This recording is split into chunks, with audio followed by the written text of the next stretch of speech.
இன்னைக்கு ஒரு மன மகிழ்ச்சியின் நாள். என்ன மகிழ்ச்சி அப்படின்னு நமக்கு தெரியும். நம்முடைய அஜய் மார்க் அவர்கள் திருமணமாகி தன்னுடைய துணைவியாரோடு கூட நம்முடைய மத்தியில் வந்திருக்கிறார்கள். அது நமக்கு மிகுந்த மகிழ்ச்சியாக இருக்கிறது. அஜய் ஆலிஸ் கிருபா அவர்களுடைய திருமணத்திலே நாம் யாரும் கலந்து கொள்ள முடியவில்லை. ஆனால் இன்றைக்கு அவள் நம்முடைய மத்தியில் இருக்கிறார்கள். அதை குறித்து நான் பெரும் மகிழ்ச்சி அடைகிறேன். அவர்களை சபையின் சார்பாக, ஊழியரின் சார்பாக அவர்களை வாழ்த்தி ஆசீர்வதிக்கிறேன். அல்லேலூயா.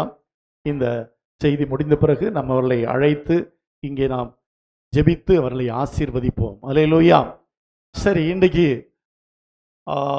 இரண்டு இப்படி சொல்லாமே, காட்டிலே உல்லாசமாக சுற்றி திரிந்த 2 மான்குட்டிகளை பிடித்து கொண்டு போய் ஜூல விட்டுட்டாங்க. என்னது? காட்டிலே துள்ளி குதித்து நடந்த 2 மான்குட்டிகளை பிடித்து கொண்டு போய் ஜூல போட்டுட்டாங்க. அவ்வளவுதான். அல்லேலூயா. ஏன் பாஸ்டர் அப்படி சொல்றீங்கன்னா, இதுக்கு முன்ன அந்த மான்கள்லாம் இஷ்டம் போல போச்சு, துள்ளிச்சு குதிச்சிச்சு, காட்டுல எங்கேயோ போச்சு, என்னமோ சாப்பிட்டுச்சு, அப்படியெல்லாம் இருக்கு. ஆனா இப்ப இந்த ஜூல போட்ட பிறகு அந்த மான்குட்டிக்கு எல்லாமே ரெஸ்ட்ரிக்டட், எல்லாமே அளவாத்தான். ஒரு எல்லையை தாண்டி போக முடியாது. அவங்க விரும்பினதெல்லாம் சாப்பிட முடியாது. இப்ப அவங்களை சுற்றி ஒரு கூட்டம் ஜனம் அவங்களை வேடிக்கை பார்க்கறதுக்கெல்லாம் இருக்கிறாங்க. அதே மாதிரிதான் இந்த திருமணமும். அல்லேலூயா. இப்போ இதுக்கு முன்னால அவங்ககிட்ட தாய் தகப்பன் அல்லது பாட்டி தாத்தா அவங்க எல்லாமே கேட்டிருப்பாங்க, இப்படி செய் இப்படி செய் இப்படி செய்யாதன்னு சொல்லியிருப்பாங்க. ஆனா இப்போ இவங்க இருவருக்குள்ளாக இவர்கள் இருவருமாக தீர்மானம் எடுக்க வேண்டிய ஒரு சூழ்நிலைமையில இருக்கிறார்கள். அல்லேலூயா. ரொம்ப அவருடைய பொறுப்பு மிக அதிகமாகிறது. ஒரு திருமணம் ஆகும்போது ஒரு கணவனுடைய அல்லது மனைவியுடைய பொறுப்பு என்ன ஆகிறது என்றால், இதுவரை தனி மரமாக இருந்தார், இப்போது குடும்பமாகிறார், கணவனாகிறார், மருமகனாகிறார், மைத்துனர் ஆகிறார், இன்னும் உறவுகள் பெருகிக் கொண்டே போகிறது. இதையெல்லாம் சமாளிக்கணும். அல்லேலூயா. 2 பேரும் கல்யாணம் பண்ணிட்டா இனி நாங்க 2 பேர் தான் அப்படின்னு இல்லை. உறவுகளை எல்லாம் சமாளிக்கிறது தான் உலகத்தில் ரொம்ப பெரிய பிரச்சனை. அல்லேலூயா. ஆனால் உறவுகளை நம்ம என்ன செய்ய ஆகணும்? சமாளிச்சு தான் ஆகணும். உறவுகளை விட்டுவிட முடியாது. உறவுகள் தேவை. ஆகவே இந்த பொறுப்புகளை எல்லாம் நிறைவேற்றும் போது கொஞ்சம் தடுமாற்றம் ஏற்படும். புதுசா கல்யாணமானவங்களுக்கு இதெல்லாம் எப்படி டீல் பண்றதுன்னு தெரியாது. சில தடுமாற்றங்கள் எல்லாம் இருக்கும். ஆனா ஜெபத்தோடு கூட ஆண்டவருடைய வார்த்தையை தேடி வாசித்து நீங்கள் ஆண்டவருக்குள்ளா இருப்பீர்களானால் கண்டிப்பாக ஆண்டவர் அதற்கான கிருபையை உங்களுக்கு தருவார். அல்லேலூயா. அல்லேலூயா. இதுவரை அவங்க டியூட்டிக்கு போற நேரத்தில் எந்திரிச்சு குளிச்சுட்டு போயிடலாம், ஹோட்டல்ல சாப்பிட்டுக்கலாம், அல்லது இப்படி எல்லாம் நடந்திருக்கலாம். ஆனா இனிமே அப்படி இல்லை. காலையில் நேரத்தில் எழணும், சமையல் செய்யணும், வீட்டை பார்க்கணும். பொறுப்பு அதிகமாக கணவனுக்கும் மனைவிக்கும் ஏற்படுகிறது. சொல்ல போனா பொறுப்புகள் தான் அதிகமாகிறது. திருமணத்திற்கு பிறகு பொறுப்புகள் தான் என்ன செய்கிறது? அதிகமாகிறது என்பது நமக்கு தெரியும். ஆனா அந்த பொறுப்புகளை சரியாக நிறைவேற்றினால் உங்களுடைய குடும்ப வாழ்க்கை ஆசீர்வாதமாக இருக்கும். அல்லேலூயா. அவங்க மட்டுமில்ல, நம்முடைய ஆலயத்தில் இன்னும் சில திருமணங்கள் எல்லாம் நடக்க போகுது. அல்லேலூயா. சிலவங்களுக்கு கார்டு கிடைச்சிருக்கோம், நீ கார்டு கொடுத்துட்டு இருக்காங்க. இன்னும் திருமணம் நடக்க போகுது. இன்னும் திருமண யோசனைகள் போய்கொண்டிருக்கிறது. அதுவும் சீக்கிரமே செட்டில் ஆகி திருமணங்கள் நடக்க போகிறது. 2026 திருமண ஆண்டுன்னு வைக்கலாம்னு நினைக்கிறேன். அல்லேலூயா. ஏன்னா எல்லாருக்கும் அந்த வயதை எட்டினவர்களுக்கெல்லாம் திருமணம் ஆகுங்கிறது என்னுடைய ஆசை. எந்த பாஸ்டரும் இதுக்கு இவ்வளவு முயற்சி செய்கிறது இல்லை. ஏனென்றால் நான் நினைக்கிறேன், ஒரு சபையிலே ஒரு பாஸ்டருக்கு அந்த பொறுப்பும் இருக்கிறது என்று நான் நினைக்கிறேன். அதனால நான் அதுல சில முயற்சிகளை எல்லாம் எடுக்கிறேன். அல்லேலூயா. ஆகவே இந்த வருடம் திருமண ஆண்டு, திருமண வயது எட்டின எல்லாருக்கும் என்ன ஆகணும்? திருமணம் ஆகணும். அல்லேலூயா. அல்லேலூயா. அப்படித்தானே? ஒவ்வொரு வயதிலும் ஒவ்வொரு காரியங்கள். இப்போ 6 வயதானா ஸ்கூல்ல சேர்க்கணும், அப்படித்தானே? 6 வயதாயிட்டா, முந்தையெல்லாம் 5 வயசு இருந்து இப்போ 6 வயசு நினைக்கிறேன். 6 வயசானா ஸ்கூல்ல சேர்க்கணும். +2 முடிச்சா காலேஜுக்கு போகணும். காலேஜ் முடிச்சா வேலைக்கு போகணும். வேலை செஞ்சுட்டு இருக்கும்போது திருமணம் நடக்கணும். திருமணம் நடந்தா கொஞ்ச நாள்ல குழந்தைகள் பிறக்கணும். குழந்தைகள் பிறந்தா இன்னும் கொஞ்ச நாள்ல குழந்தைகளுக்கு திருமணம் ஆகணும். இப்படி படிப்படியாக ஒவ்வொரு காரியங்கள் நடந்து கொண்டே போகணும். அதே போல திருமண வயதை எட்டினவர்களுக்கு திருமணம் நடக்கணும். அல்லேலூயா. என்றால் ஆண்டவர் சொல்லியிருக்கிறாரு, மனிதன் தனிமையா இருப்பது நல்லதே அல்ல. எந்த மனிதனும் தனிமையா இருப்பது நல்லதே அல்ல. அவனுக்கு ஏற்ற துணையை உண்டாக்குவேன் என்று ஆண்டவர் சொன்னாரே. ஆகவே அவர்தான் நம்மை உண்டாக்கினவர் தான் சொல்றாரு, நீ தனிமையா இருக்கக்கூடாது, நீ என்ன பண்ணணும், திருமணம் பண்ணணும் அப்படின்னு சொல்றாரு. அல்லேலூயா, அல்லேலூயா. ஊழியத்திலே அன்னகர்களாக, ஊழியத்திலே, அதாவது சில சபைகளில் இருக்கிறது அல்ல, சில இவர்கள் இருக்கிறார்கள், அவர்கள் திருமணம் ஆகாமலே ஊழியம் செய்கிறவர்கள் இருக்கிறார்கள். அது ஓகே, அது ஓகே. ஆனா தனிப்பட்ட வாழ்க்கையில மனிதன் திருமணம் செய்து குடும்பமாகி ஆண்டவர் சொன்னது போல பலுகி பெருகணும். அல்லேலூயா. நீங்கள் பலுகி பெருகுங்கள் என்றார். பலுகி பெருகணும்னா என்ன செய்யணும், திருமணம் செய்யணும். அதுதான் ஆண்டவருடைய திட்டமே. ஆண்டவர் தான் அதை ஏற்படுத்தினார். அல்லேலூயா. அப்போ இந்த திருமணம் எங்க துவங்கிச்சு? ஏதேன் தோட்டத்தில் துவங்கிச்சு. அல்லேலூயா. ஆண்டவர் ஆதாமுடைய ஒரு விலா எலும்பை எடுத்து ஒரு ஏவாளை உண்டு பண்ணினார். அல்லேலூயா. அந்த ஏவாளை கொண்டு போய் மனுஷனுக்கு முன்னால நிக்க வச்சாரு. அவ்வளவுதான். மனுஷனுக்கு முன்னால நிக்க வச்சோன்னு அவன் சொல்லிட்டான், இவள் என் எலும்பில் எலும்பும் என் மாம்சத்தில் மாம்சமா இருக்கிறாள், இவள் மனுஷி எனப்படுவாள். ஒரு அல்லேலூயா சொல்லுமா. அல்லேலூயா, அல்லேலூயா. ஏன்னா அவனுக்கு தெரியும், எனக்கு ஏற்ற துணை உண்டாக்குறவர் எனக்கு ஏற்ற துணை உண்டாக்கி இருக்கிறார். அல்லேலூயா. அவர் சொன்னதை செய்வார். அப்படி என்ன, ஏவாள் எனக்கு முன்னால கொண்டு நிறுத்தி இருக்கிற ஏவாள் எனக்கு ஏற்ற துணைதான் அப்படின்னு சொல்லி அவளை மனைவியாக ஏற்றுக்கொண்டார். அல்லேலூயா, அல்லேலூயா. என்றால் அவர் ஏற்ற துணை உண்டாக்குவது என்பதிலும் உண்மையுள்ளவராக இருக்கிறார். அல்லேலூயா. ஆனா அவ என்ன செய்தா, அந்த நல்ல ஏற்ற துணைதான் தேவன் செய்யக்கூடாது என்று சொன்ன அந்த ஏதேன் தோட்டத்திலே நன்மை தீமை அறியக்கூடிய அந்த மரத்தின் கனியை பறித்து புசித்தாள். அல்லேலூயா, அல்லேலூயா. அதோட நின்று இருந்தா கெட்டு போனது அவளோட இருந்திருக்கும். பறித்து புசித்து யாருக்கும் கொடுத்தாள்? ஆதாமுக்கும் கொடுத்தாள், அவனும் புசித்தான். அல்லேலூயா, அல்லேலூயா. யோசித்து பாருங்க. அப்படின்னா மனைவிமார்கள் கொஞ்சம் யோசிக்கணும். நீங்க என்ன செஞ்சு கொடுத்தாலும் கணவன் என்ன செய்வாரு? சாப்பிடுவாரு. அல்லேலூயா. நிறைய கணவன்மார் அப்படிதான் சாப்பிட்டுட்டு இருக்காங்க. நீங்க நினைக்கிறீங்களா நீங்க செய்யற சாப்பாடெல்லாம் அவங்க பிரியப்பட்டு சாப்பிடுறாங்கன்னு? பிரியமெல்லாம் இல்லை. எப்படி ஆதாம் பிரியம் இருக்குதோ பிரியம் இல்லையோ அவன் சாப்பிட்டது போல நிறைய ஆண்கள் சாப்பிட்டு கொண்டிருக்கிறாங்க. அல்லேலூயா. சில ஆண்கள் கொஞ்சம் பாக்கியவான்களா இருக்கிறாங்க. நல்ல சமையல், நல்ல சமைக்கிற பெண்கள் இருக்கிற வீட்டுல கொஞ்சம் அது ஒரு தனி இன்பம். அல்லேலூயா. புசிப்பதிலே ஒரு இன்பம் இருக்கிறது. அப்படித்தானே? அந்த கனியை பார்த்த உடனே புசிப்பதிலே ஒரு இன்பம் இருக்கிறது என்று சொல்லப்பட்டிருக்கிறது. அதே போல நல்ல சமையல் பண்ணி கொடுத்தா அது நல்லதுதான், நல்லா சாப்பிடுவாங்க. அல்லேலூயா. ஆனால் அப்படி தேவனுடைய திட்டத்துக்கு மாறாக செயல்பட்ட அந்த அவளுக்கு ஏவாள் என்று பெயரிட்டு அவளை தன்னோடு கூட அவன் வைத்துக் கொண்டான். அல்லேலூயா. இந்த சம்பவம் எல்லாருக்கும் தெரியும். அப்படித்தானே? ஏதேன் தோட்டத்தின் சம்பவம் தெரியாத கிறிஸ்தவர்கள் இருக்க முடியாது. அல்லேலூயா. அந்த ஏதேன் தோட்டத்திலே அவள் பறித்து புசித்து கொடுத்தாள், அவனும் புசித்தான். அல்லேலூயா. இப்ப தப்புன்னு தெரிஞ்சிருச்சு. அல்லேலூயா. செஞ்சா தப்புன்னு சொல்லிட்டான். அல்லேலூயா. தப்புன்னு தெரிஞ்ச பிறகு ஆதாம் என்ன செய்யிருக்கணும்? மனைவி கூட என்ன செய்யிருக்கணும்? சண்டை போட்டிருக்கணும். அல்லேலூயா. ஆனா சண்டையே போடல. அல்லேலூயா, அல்லேலூயா. ஆனது ஆகி போச்சு. இனி அவளை அடிச்சு என்ன செய்யறது, அவளை உதைச்சு என்ன செய்யறது, அவள்கிட்ட பேசி என்ன இப்படிதான் நிறைய ஆண்கள் இருக்கிறாங்க. நடந்தது நடந்து போச்சு, இனி என்ன செய்யறது, சரி போட்டு அப்படியே லைஃப் போட்டோம் அப்படின்னு நிறைய ஆண்கள் இருக்கிறாங்க. அல்லேலூயா. அதாவது ஆதாம் சரியாக செயல்பட்டு கொண்டே இருக்கிறான் அப்படின்னு நான் சொல்லல. இப்ப அவள் பறித்து புசித்து கொடுத்தாலும் அவனுக்கு புத்தி எங்க போச்சு அப்படிதான் நிறைய பேர் கேட்பாங்க. ஆமா, உண்மைதான், உண்மைதான், அதுவும் சரிதான். அல்லேலூயா. அவனும் பறித்து புசித்து அவளுக்கு கொடுத்தாள். நான் நினைக்கிறேன் அவள் அந்த கனிதான்னு சொல்லி இருக்க மாட்டாள். பெண்கள் நிறைய காரியங்களை மறைப்பாங்க தெரியுமா? அந்த ஏவாள் அந்த காரியத்தை மறைச்சிட்டா. அல்லேலூயா.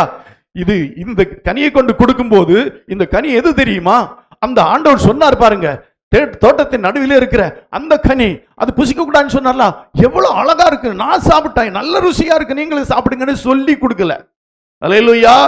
நம்ம வீட்டுல பாருங்க, சமையல் செஞ்சு வச்சுட்டு இன்னைக்கு என்னமோ குழம்பு சரியாவல அப்படின்னு சொல்லுவாங்க. அப்பவே தெரிஞ்சுக்கணும் ஏதோ ஆயிருக்குது அப்படின்னு தெரிஞ்சுக்கணும். ஆனா இந்த ஏவாளோ ஆதாம் இடத்துல எதுவுமே சொல்லல. அவ என்னைக்கும் சாப்பாடு கனி தான். அன்னைக்கு ஏதேன் தோட்டத்துல என்னதான் இருந்துச்சு? ஆமா, கனிகள் தான் புசிக்கிறதுக்கு இருந்துச்சு. எல்லா கனிகளோடும் கொடுத்த உடனே அவன் நினைச்சான், ஓஹோ சாதாரண கனிதான்னு. ஆனா பின்புதான் விளைவு தெரிஞ்சுது. அல்லேலூயா, அல்லேலூயா. ஆமா, அப்படி நடந்து திருமணத்தை நடத்தி வைத்தார் கர்த்தர். அந்த திருமணம் நன்றாகத்தான் நடந்தது. ஆனால் இந்த ஆதியாகமம் 2ஆம் அதிகாரத்திலே தானே, 2ஆம் அதிகாரம் 22 முதலிருந்து 24 வரை வாசிக்கும் போது, ஆதியாகமத்தின் புஸ்தகம் 2ஆம் அதிகாரம் 22 24 வரை வாசிக்கும் போது, வாசிக்கலாமா? தேவனாகிய கர்த்தர் தாம் மனுஷனில் எடுத்த விலா எலும்பை மனுஷியாக உருவாக்கி அவளை மனுஷனிடத்தில் கொண்டு வந்தார். அப்பொழுது ஆதாம், இவள் என் எலும்பில் எலும்பும் என் மாம்சத்தில் மாம்சமாய் இருக்கிறாள், இவள் மனுஷனில் எடுக்கப்பட்டபடியினால் மனுஷி எண்ணப்படுவாள் என்றான். இது நிமித்தம் புருஷன் தன் தகப்பனையும் தன் தாயையும் விட்டு தன் மனைவியோட இசைந்திருப்பான், அவர்கள் ஒரே மாம்சமா இருப்பார்கள். அல்லேலூயா. ஆண்டவர் கல்யாணம் பண்ணி வச்சிட்டாரு. யாருக்கு? ஆதாமுக்கு ஏவாளுக்கும் கல்யாணம் பண்ணி வச்சிட்டாரு. இன்னைக்கு கல்யாணங்கள் பல விதத்திலே நடக்கிறது. ஆண்டவர் அன்னைக்கு அப்படிதான் நடத்தி வச்சிருக்காரு. இந்த பாரு கொண்டு நிறுத்தினாரு, அவன் ஏற்றுக்கொண்டான். அல்லேலூயா. நம்ம தான் நல்ல அந்த ஆண்டவர் கொண்டு விட்டாலும் மூக்கு சரியில்லை, மொழி சரியில்லை, பார்வை சரியில்லை, உயரம் சரியில்லை, கலர் சரியில்லை அப்படின்னு எல்லாம் சொல்றோம்ல. ஆமா சொல்றோம். அல்லேலூயா. யாரோ சொன்னாங்க 50 பொண்ணு பார்த்தாங்களாம். சரி இருக்கட்டும், 50 பொண்ணும் 50 குறை சொல்லி வச்சிட்டோம். ஆனா ஆதாம் எந்த குறையும் செய்யல. ஆண்டவர் எனக்கென்று நியமித்தது தான் இவள் என்று புரிந்து கொண்டான். இந்த புரிதல் ஆண்களுக்கு இருந்தா பிரச்சனையே இருக்காது. அல்லேலூயா. அதே மாதிரி பெண்களும் இது எனக்கு ஆண்டவர் கொடுத்த கணவன் என்று சொல்லி அதை புரிந்து கொண்டு இதுதான் என்னுடைய வாழ்க்கை என்று புரிந்து கொண்டா பிரச்சனையே இல்லை. அல்லேலூயா. அது இல்லாம அது சரியில்லை, இது சரியில்லை, அது அப்படின்னு சொல்லும் போது நம்ம யாரை குறை சொல்றோம்னா ஆண்டவரை குறை சொல்றோம். இவன் சரியில்லை, ரொம்ப கோபக்காரனா இருக்கிறான், அல்லது இவன் சரியில்லை, அப்படிப்பட்டவனா இருக்க, இப்படிப்பட்டவனா இருக்கிறான்னா என்ன அர்த்தம் தெரியுமா? நம்ம அவனை குறை சொல்லல, அவனுக்கு அந்த ஏற்ற துணை கொண்டு வந்து கொடுத்த ஆண்டவரை குறை சொல்லுகிறோம். அல்லேலூயா. அல்லேலூயா. இல்ல, ஆண்டவர் என்னுடைய வாழ்க்கையில எப்போதும் சரியாகத்தான் செயல்படுவார். ஆண்டவர் ஒருபோதும் தவறு செய்ய மாட்டார். அல்லேலூயா. சரி, இப்போ இந்த 2ஆம் அதிகாரம் 24ஆம் வசனத்தை முடித்த உடனே 3ஆம் அதிகாரம் 1ஆம் வசனத்திலே ஒரு காரியம் சொல்லப்பட்டிருக்கிறது. என்ன சொல்லி இருக்குது? தேவனாகிய கர்த்தர் உண்டாக்கின சகல காட்டு ஜீவன்களை பார்க்கிலும் சர்ப்பமானது தந்திரமுள்ளதாய் இருந்தது. அது ஸ்திரியை நோக்கி, நீங்கள் தோட்டத்தில் உள்ள சகல விருட்சங்களின் கனியையும் புசிக்க வேண்டாம் என்று தேவன் சொன்னது உண்டோ என்றது. அல்லேலூயா. இதுவரை இந்த சாத்தான் எங்க இருக்குன்னு தானே தெரியல, இந்த சர்ப்பம் எங்க இருந்துன்னே தெரியல. ஆனா இவங்களை ஆண்டவர் குடும்பம் ஆக்கின உடனே அவன் தன்னுடைய வேலையை ஆரம்பிச்சிட்டான். சொல்லுவோமா? திருமணம் ஆகிறவர் அஜய்க்கும் அலிஸ் கிருபாவுக்கும் திருமணம் ஆக போகிற சௌமியாவுக்கும் இன்னும் திருமணம் போக போகிற பிள்ளைகளுக்கும் நான் சேர்த்து சொல்றது அதுதான். அல்லேலூயா. என்ன, தேவன் இணைத்த உடனே அதை பிரிக்கும்படியாக, அதுக்கு அதனுடைய ஆசீர்வாதத்தை கெடுக்கும்படியாக ஒருவன் காத்து கொண்டிருக்கிறான். அல்லேலூயா. அதான் 2ஆம் அதிகாரம் கடைசி பகுதியிலே அவருடைய ஆண்டவர் அவர்களை இணைக்கிறார். 3ஆம் அதிகாரத்தின் முதல் பகுதியில உடனே தானே சாத்தான் தன்னுடைய வேலையை ஆரம்பிக்கிறான். சொல்லுமா? ஆமா, திருமணமாக போறவங்க கொஞ்சம் கவனமா இருக்கணுங்கிறக்காக இதை நான் சொல்றேன். கொஞ்சம் கவனமா இருக்கணும். திருமணம் ஆயிடுச்சு, எல்லாம் நார்மல், நல்ல திருமணம் நடந்துச்சு, எல்லாம் நல்லா நடந்துச்சு, இனி அப்படின்னு அசால்ட்டா இருந்துராதீங்க. எப்போதுமே நம்முடைய திருமண வாழ்க்கையை கெடுப்பதற்கு ஒருவன் காத்து கொண்டிருக்கிறான். அல்லேலூயா. இந்த அறிவு நமக்கு இருந்தா எப்பவுமே கேர்ஃபுல்லா இருப்போம், எப்பவுமே கேர்ஃபுல்லா இருப்போம்.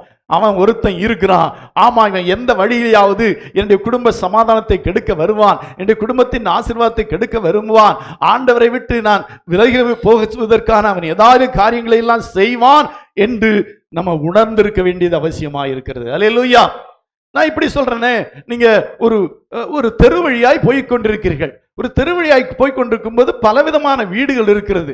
அந்த பலவிதமான வீட்டிலே சில வீட்டிலே என்ன இருக்கிறது? நல்ல பூச்செடிகளை வைத்து வளர்த்து பூக்கள் வளர்ந்திருக்கிறது. அல்லேலூயா. இன்னும் சில வீடு தள்ளி போகும்போது ஒரு வீட்டின் முன்னாலே முள்செடிகள் வளர்ந்து கிடக்கிறது, முட்செடிகள் வளர்ந்திருக்கிறது. இப்ப ரெண்டுக்குள்ள வித்தியாசம் என்ன? இந்த வீடு அழகாக இருக்க, அருமையா இருக்க, இந்த வீட்டார் கொஞ்சம் பிரயாசப்பட்டு கொஞ்சம் பூச்செடிகளை வைத்து கொஞ்சம் தண்ணீர் வார்த்து அதை பாதுகாத்து அழகுபடுத்தி வைத்திருக்கிறார்கள். அல்லேலூயா. ஆனா அந்த முட்செடி இருக்கிற அந்த வீட்டாரோ அப்படி எந்த முயற்சியும் செய்யாம அந்த இடத்துல தானாகவே என்ன முளைச்சது? நல்லா பாருங்க, நம்ம வீட்டுக்கு முன்னால கொஞ்ச நாள் ஒண்ணுமே செய்யாம விடுங்க, அங்க நல்ல பூக்கள் செடி வளருமா? நல்ல பூச்செடி வளருமா? என்னதான் வளரும்? முள் செடி தான் வளரும். அப்படின்னா இயற்கையாகவே தோன்றக்கூடியது முள். ஆனால் பூச்செடிகளோ நன்றாக இருக்க வேண்டும் என்று நாம் விரும்புகிறோம். அதற்கு கொஞ்சம் நேரம் எடுக்கணும், அதற்கு கொஞ்சம் நம்ம செலவு பண்ணணும், அதற்கு நம்ம கொஞ்சம் முயற்சி செய்யணும், அப்பதான் நல்லா இருக்கும். அல்லேலூயா, அல்லேலூயா. ரெண்டு வீடு தான், ரெண்டு வீட்டிலே ஆளுங்க இருக்கிறாங்க. ஒரு வீட்டில் அழகான பூச்செடி இருக்கிறது, ஒரு வீட்டிலே முள்செடி. அப்படின்னா அந்த முள்செடி இருக்கிற வீட்டில் இருக்கிறவர்கள் எந்த முயற்சியும் எடுத்துக்கல, அங்க முட்செடி வளர்ந்திருக்கிறது. இந்த வீட்டிலே பூச்செடி வைத்திருக்கிற வீட்டிலே அவருக்கு கொஞ்சம் முயற்சி எடுத்து அங்கே பூச்செடியை வைத்தார்கள், அது அழகாக இருக்கிறது. இதே போலதாங்க குடும்பமும், இதே போலதான் குடும்ப வாழ்க்கையும் அப்படித்தான். நீங்க கொஞ்சம் கேர்ஃபுல்லா நீங்க செய்ய வேண்டிய காரியங்களை கொஞ்சம் கரெக்டா செய்தா உங்களுடைய வாழ்க்கை பூக்களை போல மலரும், இல்லாவிட்டால் முட்செடிகள் வளரும். கேர்லெஸ்ஸா இருந்தா, எதையும் செய்யாம இருந்தா என்னையும் முட்கள் தான் வளரும், பூச்செடிகள் வளராது. அல்லேலூயா. அப்படியானா உங்களுடைய குடும்ப வாழ்க்கை சுமூகமாக செழிப்பாக இருக்க வேண்டுமானால் நீங்கள் கொஞ்சம் முயற்சி செய்ய வேண்டும். அல்லேலூயா சொல்லுமா? அல்லேலூயா. முயற்சி செய்யாம இருந்தால் முள் தான் முளைக்கும். அல்லேலூயா. ஆகவே திருமணமாக போகிறவர்கள் இவர்களுக்கு நான் சொல்லிக் கொள்கிறது, நீங்கள் அசால்ட்டா இருந்து விடாதீர்கள். உங்களுடைய குடும்ப வாழ்க்கை ஒரு சோலையாக, ஒரு பசுமை நிறைந்த இடமாக, ஒரு சந்தோஷமான இடமாக இருக்க வேண்டுமானால் நீங்கள் கொஞ்சம் முயற்சி செய்ய வேண்டும். அல்லேலூயா, அல்லேலூயா. இப்ப யோசித்து பாருங்க, ஒரே நாளில் முட்செடிகள் உருவாவதில்லை. ஒரே நாள்ல நைட்டு படுத்தாங்க, காலையில வந்து பார்க்கும்போது வீடு முன்னால முட்செடி வளர்ந்திருக்குமா? இருக்காது. அப்படி இருக்காது. முட்செடிகள் வளருவதற்கு கொஞ்சம் தாமதம் எடுக்கும், கொஞ்சம் நாட்கள் ஆகும். ஆனால் அப்படி ஒரு நாட்கள் வருவதற்கு முன்பாக நீங்கள் இந்த முட்செடி இருக்கும் இடத்தில் நல்ல செடிகளை வைத்து வளர்த்து விட்டீர்களானால் நிச்சயமாக உங்களுடைய வாழ்க்கை ஆசீர்வாதமாக இருக்கும். அல்லேலூயா. அதனால குடும்ப வாழ்க்கையில திருமணம் ஆகிவிட்டது என்று அசால்ட்டா இருக்காதீங்க. திருமண வாழ்க்கையை நன்றாக நடத்துவதற்கு, அதாவது சுகமாக சந்தோஷமாக இருப்பதற்கு நீங்கள் கொஞ்சம் முயற்சி செய்ய வேண்டும். அல்லேலூயா. சில பிரயாசங்களை எடுத்துக்கொண்டுதான் ஆகணும், அப்பதான் உங்க வாழ்க்கை ஆசீர்வாதமாக இருக்கும். அல்லேலூயா. நல்ல பூச்செடிகளை வைத்து அதை தண்ணீர் விட்டு அதை சுற்றிலும் வேலி வைத்து அதை பாதுகாத்து பின்பு நீங்கள் அதை என்ன செய்யலாம்? கண்டு சந்தோஷிக்கலாம். அல்லேலூயா. ஆகவே திருமணமானவர்கள் தங்களுடைய வாழ்க்கை ஒரு நல்ல வளமான வாழ்க்கையாக இருக்க, நல்ல பூக்கள் நிறைந்த நல்ல அழகான வாழ்க்கையாக இருப்பதற்கு நீங்கள் சீக்கிரமே முயற்சி செய்ய வேண்டும். ஏனென்றால் முட்செடி வளர்வதற்கான வாய்ப்புகள் ஏராளம் இருக்கிறது. அல்லேலூயா. இப்ப ஆதாம் ஏவாளை ஆண்டவர் இணைத்து அவர்களை அந்த ஏதேன் தோட்டத்தில் வைத்தார். அவர்கள் அந்த பழத்தை புசித்தார்கள். இப்பொழுது என்ன நடந்தது? அவர்களுக்கு முன்பதாக ஆண்டவர் சொல்லியிருந்தார், நீங்கள் சகலவற்றையும் ஆண்டு கொள்ளுங்கள் என்று சொல்லியிருந்தார். 2ஆம் அதிகாரம் 26ஆம் வசனத்திலும் 28ஆம் வசனம் 30ஆம் வசனம் வரையிலும் அங்கே சொல்லும் போது கர்த்தர் சகலவற்றை ஆண்டு கொள்ளுங்கள் என்று சொன்னார். 2ஆம் அதிகாரம் 26ஆம் வசனத்திலே, ஆதியாகமம் 2:26 2:26 இல்லையா? 1:26 எங்க? பின்பு தேவன் நமது ஆமா 1:26 சாரி நமது ரூபத்தின் படியையும் மனுஷனை உண்டாக்குவோமாக, அவர்கள் சமுத்திரத்தின் மச்சங்களையும் ஆகாயத்து பறவைகளையும் மிருக ஜீவன்களையும் பூமி அனைத்தையும் பூமியின் மேல் ஊறும் சகல பிராணிகளையும் ஆளக்கடவர்கள் என்றார். ஆமா 28ஆம் வசனத்தில் கீழேயும் ஆண்டு கொள்ளுங்கள் என்று சொல்லி தேவன் அவர்களை ஆசீர்வதித்தார். அல்லேலூயா. நீங்கள் ஆண்டு கொள்ளுங்கள், பூமியை உங்களுக்காக உண்டாக்கி இருக்கிறேன். இங்க இருக்கிற எல்லாமே உங்களுக்காகத்தான். ஆதாம் ஏவாளே உங்களுக்காகத்தான் இந்த ஏதேன் தோட்டம், ஏராளமான கனிகள் இருக்கிறது, ஏராளமான எல்லாம் இருக்கிறது, எல்லாம் உங்களுக்காகத்தான். நீங்கள் இந்த பறவைகள் மிருகங்கள் எல்லாவற்றையும் ஆண்டு கொண்டு சுகமாய் வாழுங்கள் என்று சொல்லி ஆண்டவர் அவர்களுக்கு என்ன செய்தார்? நல்ல ஆசீர்வாதத்தை கொடுத்தார். அல்லேலூயா. ஆனால் அது எப்போ? பழத்தை பறித்து புசிப்பதற்கு முன்பதாக. ஆனால் பழத்தை பறித்து புசித்த பிறகு என்ன நடக்கிறது? 3ஆம் அதிகாரம் 16ஆம் வசனத்திலே வாசிக்கிறோம். 3ஆம் அதிகாரம் 16ஆம் வசனம், அவர் ஸ்திரியை நோக்கி, நீ கர்ப்பவதியாய் இருக்கும்போது உன் வேதனையை மிகவும் பெருக பண்ணுவேன், உன் வேதனையை மிகவும் பெருக பண்ணுவேன், வேதனையோடு பிள்ளை பெறுவாய். அல்லேலூயா. உண்மையில அந்த பழத்தை பறித்து புசிப்பதற்கு முன்பு அப்படி இல்லை. இந்த பழத்தை பறித்து புசித்ததின் விளைவு என்னவென்று சொன்னால் நீ வேதனைப்படுவாய் என்ற அர்த்தம். அல்லேலூயா.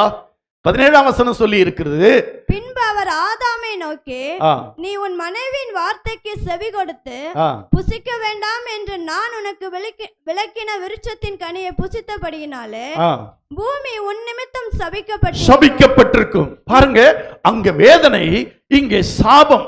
19ஆம் வசனத்திலே கடினமான உழைப்பு, நெத்தி வேர்வை நேரத்தில் சிந்திதான் நீ சாப்பிடுவ அப்படின்னு சொல்றாரு. ஏன் தெரியுமா? தேவ நியமத்தை, தேவனுடைய கட்டளையை எப்பொழுது மீறுகிறோமோ அப்பொழுது வேதனை உண்டாகும். இரண்டாவதாக இங்கே சொல்லப்பட்டிருக்கிறது சாபம் உண்டாகும். மூன்றாவதாக நீ கடினமாய் உழைத்து தான் ஆக வேண்டும். அல்லேலூயா. முன்பு தேவன் அப்படி மனிதனை படைக்கவில்லை, அந்த நோக்கத்தோடு படைக்கவில்லை. ஆனால் எப்பொழுது மனிதன் தேவ கட்டளை விட்டு விலகினானோ, தேவ கட்டளைக்கு மாறாக செயல்பட்டானோ, அப்பொழுது இது அவனுக்கு வந்தது. அல்லேலூயா, அல்லேலூயா. இதற்கெல்லாம் ஒரு முக்கியமான காரணம் இருக்கிறது. இந்த காரணத்தை சொன்னால் என்னுடைய அருமையான சகோதரிகள், என்னை நேசிக்கிற சகோதரிகள் எல்லாம் போகும்போது முறைத்து பார்ப்பார்கள். அல்லேலூயா. ஏன் அப்படின்னா, ஆண்டவர் அந்த கனியை புசிக்க கூடாது என்று சொன்னார். அல்லேலூயா, அல்லேலூயா. சாத்தான் வந்து பேசின உடனே, சாத்தானுக்கும் ஏவாளுக்கும் சில என்ன விவாதம் நடந்த உடனே, சில பேச்சுவார்த்தை உண்டான உடனே அவள் ஒரு தீர்மானம் எடுத்தாள். என்ன தீர்மானம்? இந்த பழத்தை புசிக்கலாம் என்று ஒரு தீர்மானம் எடுத்தாள். அதாவது தானாக தீர்மானம் செய்தாள். அல்லேலூயா. தானாக தீர்மானம் செய்தாள். நீங்க நன்றா யோசிக்க வேண்டும். அங்கே அதுவரை பேசுவதற்கு யாருமே இல்லை. ஆதாம் ஏவாளும் தான் பேசிக்கொண்டிருந்தாங்க. இப்ப சர்ப்பம் வந்து பேசுது. உடனே ஒரு அலர்ட் ஆயிருக்கணும். ஒரு அலர்ட். என்ன, இவ்வளவு நாளும் நானும் ஆதாமும் தான் பேசிட்டு இருந்தோம், இப்ப இன்னைக்கு சாதாரண ஒரு சர்ப்பம் என் கூட பேசுது, எங்களை மாதிரி சர்ப்பமும் பேசுமோ, இது வந்து இதை புசிக்கலான்னு சொல்லுது, புசித்தா ஒன்னும் ஆகாதுன்னு சொல்லுது. கொஞ்சம் கணவன்கிட்ட கேட்டு இதை பறித்து புசிக்கலாம் அப்படின்னு கணவனிடத்தில் ஒரு கன்சல்ட் கூட பண்ணாம அதை பறித்து புசித்தாள் அல்லவா, அதன் விளைவுதான் இது. அல்லேலூயா, அல்லேலூயா. அதைத்தான் ஆண்டவர் சொல்றாரு 3ஆம் அதிகாரம் 17ஆம் வசனத்துல, நீ உன் மனைவியின் வார்த்தைக்கு செவி கொடுத்து புசிக்க வேண்டாம் என்று நான் உனக்கு விளக்கின விருட்சத்தின் கனியை புசித்தபடியினாலே. அல்லேலூயா, அல்லேலூயா. அப்படின்னா என்ன அர்த்தம்? இந்த ஸ்திரீயானவள் தன்னுடைய கணவனாகிய ஆதாமிட்ட ஒரு சின்ன கன்சல்ட் பண்ணி இருக்கணும்.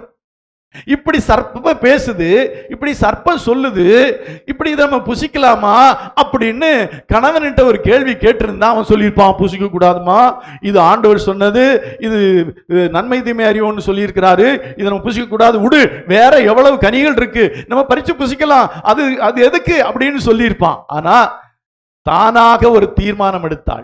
அல்லேலூயா. இதை பறிக்கலாம், இதை புசிக்கலாம் அப்படின்னு ஒரு தீர்மானம் எடுத்தாள். இது எதை குறிக்கிறது என்றால், வீட்டிலே இருக்கிற பெண்கள் கணவனோடு எந்த கன்சல்ட்டும் பண்ணாம தீர்மானம் எடுக்க கூடாது என்பது வேதம் சொல்லுகிறது. அல்லேலூயா, அல்லேலூயா. அவங்களுக்கு நிறைய காரியம் தெரியும். ஆண்கள் வெளியே போறாங்க, படிக்கிறாங்க, அல்லது செய்யறாங்க, வேலை செய்யறாங்க போது நிறைய காரியங்கள் அவங்களுக்கு தெரியும். நிறைய அனுபவங்கள் இருக்கிறது, நிறைய பேருடைய அனுபவங்கள் இருக்கிறது. ஒரு காரியத்தை செய்யணுமா, செய்ய வேண்டாமா, செய்யலாமா, செய்யக்கூடாதா என்று ஒரு கன்சல்ட் பண்ணியிருந்தார்னா இவ்வளவு பெரிய தவறு நடந்திருக்காது. அதாவது சொல்ல போனால், கணவனுடைய தலையாக கொடுக்கப்பட்ட கணவனிடம் ஆலோசனை கேட்காமல் தானாக ஒரு தீர்மானம் செய்தபடியினாலே ஆண்டவர் சொன்னார், அல்லேலூயா, நீ மனைவியின் சொல் கேட்க வேண்டியவன் அல்ல, நீ மனைவி கணவனுடைய சொல் கேட்க வேண்டியவள். அந்த வசனத்தை திரும்ப வாசிக்கலாம். 3ஆம் அதிகாரம் 17. பின்பு அவர் ஆதாமை நோக்கி, நீ உன் மனைவியின் வார்த்தைக்கு செவி கொடுத்து, மனைவியின் வார்த்தைக்கு செவி கொடுத்து, ஒரு அல்லேலூயா சொல்லுமா, அல்லேலூயா. மனைவியின் வார்த்தைக்கு செவி கொடுத்து, அல்லேலூயா. இது ரொம்ப யோசிக்க வேண்டிய விஷயம்.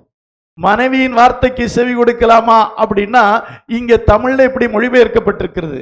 இது என்ன, அதனுடைய அர்த்தம் என்னவென்று சொன்னால், பெண் அல்ல ஸ்திரீயானவள் தனக்கு கொடுக்கப்பட்ட தலையாக கொடுக்கப்பட்ட கணவனிடத்துல எந்த அனுமதியும் பெறாமல் எந்த கன்சல்டும் பண்ணாம தானாக அதை புசிக்கும் தீர்மானத்தை எடுத்துக்கொண்டாலே, அதனால்தான் ஆண்டவர் சொல்றாரு, நீ மனைவியின் சொல் கேட்க வேண்டியவன் அல்ல, மனைவி உன் சொல் கேட்க வேண்டியவள்.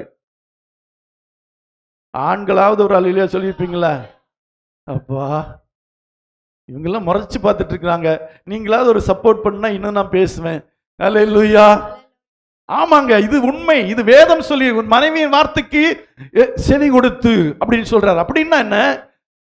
மனைவி சொன்னதை கேட்டு நீ இதை செஞ்ச, நீயா செய்யல. ஆண்டவரே சொல்றாரு, ஆண்டவரே சொல்றாரு, இது நீயா செய்யல, எனக்கு தெரியாதாமே, நீயா இதை செய்ய மாட்ட. ஆனா நீ இப்ப யாருடைய வார்த்தைக்கு செவி கொடுத்து செஞ்ச? மனைவியின் வார்த்தைக்கு செவி கொடுத்து செஞ்சபடினாலே பூமி நிமித்தம் என்ன செய்யப்பட்டிருக்கும்? சபிக்கப்பட்டிருக்கும். நீ உயிரோடு இருக்கும் நாளெல்லாம் வருத்தத்தோடு. அப்போ மனைவி சொல்ல கேட்டா சபிக்கப்பட்டிருப்போம். அல்லது என்ன நடக்கும்? பாஸ்டர் அப்படியா சொல்றீங்க? எங்க வீட்டுல இப்படி நடக்குது, அதனால நல்லா போகுதுன்னு தான் இவங்க எல்லாம் சொல்றாங்க. எங்க வீட்டுல அப்படி இல்லை பாஸ்டர், எங்க வீட்டுல நான் சொல்றபடி என் கணவர் கேட்பாரு, ரொம்ப ஸ்மூத்தா போயிட்டு இருக்கு பாஸ்டர் அப்படின்னு நீங்க சொல்லுவீங்க. அது இப்ப ஸ்மூத்தா போயிட்டு இருக்கலாம், முடிவில தான் விளங்கும். அல்லேலூயா. இது நான் வந்து எதையும் யாரையும் குறை சொல்வதற்காக சொல்லல, வேதம் அதை தெளிவாக சொல்லி இருக்கிறது. அல்லேலூயா. நீ எவ்வளவு படிச்சிருந்தாலும் எவ்வளவு பொறுப்புல இருந்தாலும் குடும்பம் என்று வரும்போது குடும்பத்தின் தலைவன் கணவன், கணவனுடைய வார்த்தைக்கு கீழ்ப்படிந்து நடக்க வேண்டியது அவசியமா இருக்கிறது. அல்லேலூயா. இந்த அநேக ஸ்திரீகள் முரட்டாட்டம் பிடித்து நடக்கிறார்கள். முரட்டாட்டம் சொல்ல வேண்டாம், பைத்தியம் பிடித்து நடக்கிறார்கள். என்ன பைத்தியம்னா, கணவனை தன்னுடைய ஆளுகைக்கு கொண்டு வரும் பைத்தியம். தான் சொல்றத இவர் நிறைய பேர்கிட்ட நான் கேட்டுக்கங்க, சில பிரச்சனையெல்லாம் இவர் நான் சொன்னா கேட்கவே மாட்டேங்கிறாருங்க, இதுதான் பிரச்சனை. ஆனா அதுதான் பிரச்சனையே, அதுதான் பிரச்சனையே, அதுதான் வேதம் சொல்லி இருக்கிறபடி நம்ம என்ன செய்யணும்? கணவனை நம்ம தேவன் கொடுத்த தலையாக ஏற்றுக்கொண்டு கணவனிடத்திலே ஆலோசனை கேட்டு காரியங்களை செய்யும் போது தவறுகள் தவிர்க்கப்படுகிறது, தவறுகள் தவிர்க்கப்படுகிறது. அதை நல்லா புரிந்து கொள்ள வேண்டும். ஆனா இன்னைக்கு அநேக கணவர்கள் பேசுறது இல்லை. அல்லேலூயா. பேசுனா பிரச்சனை அப்படிங்கிறதுனால பேசுறது இல்லை. அல்லேலூயா. அப்படிதானே ஆண்களே? ஆமா அப்படித்தான். அல்லேலூயா. பேசுனா பிரச்சனைங்கிறதுனால பேசுறது இல்லை, அதனால நீங்க செய்யறதெல்லாம் சரின்னு அர்த்தம் இல்லை. அல்லேலூயா. என்ன ஆண்டவர் சொல்றது? அல்லேலூயா. சரி, இன்னைக்கு சொல்லுவோம், யாமின்றி அணுவும் அசையாது அப்படின்னு சொல்றாங்களே, அப்படி நிறைய பெண்கள் இருக்கிறாங்க. சில வீட்டுல நானே பார்க்கிறேன், கணவனுக்கு எந்த மரியாதையும் இல்லை. அவரு என்ன தெரியுமா, ஏடிஎம் மாதிரி. அவர் போகணும், சம்பாதிச்சுட்டு வரணும், பணத்தை கொடுக்கணும், அதோட அவர் என்னது முடிஞ்சு போச்சு. எல்லாம் பார்க்கறது யாரு? பெண்கள். அல்லேலூயா. பொறுப்பாக செய்வதை குறித்து நான் சொல்லல, வேதம் சொல்லுகிற காரியத்தை சொல்லுகிறேன். அல்லேலூயா. ஒருவேளை நீங்க சொல்லலாம் அடங்கி இருப்பது அநியாயம், இது சொல்லலாம் அடங்கி இருப்பது அடிமைத்தனம், அப்படியெல்லாம் நீங்க சொல்லலாம். ஆனா வேதம் என்ன சொல்லுகிறது அப்படின்னு பார்த்தா, இந்த பெண்கள் யாரோடு கலந்து பேசி முடிவெடுக்கிறார்கள் என்றால் சாத்தானோடு பேசி கலந்து முடிவெடுக்கிறார்கள். நல்லவங்க கிட்ட பேசி கலந்து முடிவெடுத்துட்டா பரவாயில்ல, யார்கிட்ட பேசி முடிவெடுக்கிறார்கள்? ஆமா, ஏவாள் அப்படித்தானே பேசி முடிவெடுத்தாள். யார்கிட்ட பேசி முடிவெடுத்தாள்? சாத்தானோடு கலந்து பேசி முடிவெடுத்தார்கள். நான் சொல்லுவேன், திருமணமாகி 1 வருடத்திற்கு மணமகளுக்கு செல்போனே இருக்கக்கூடாது. அல்லேலூயா.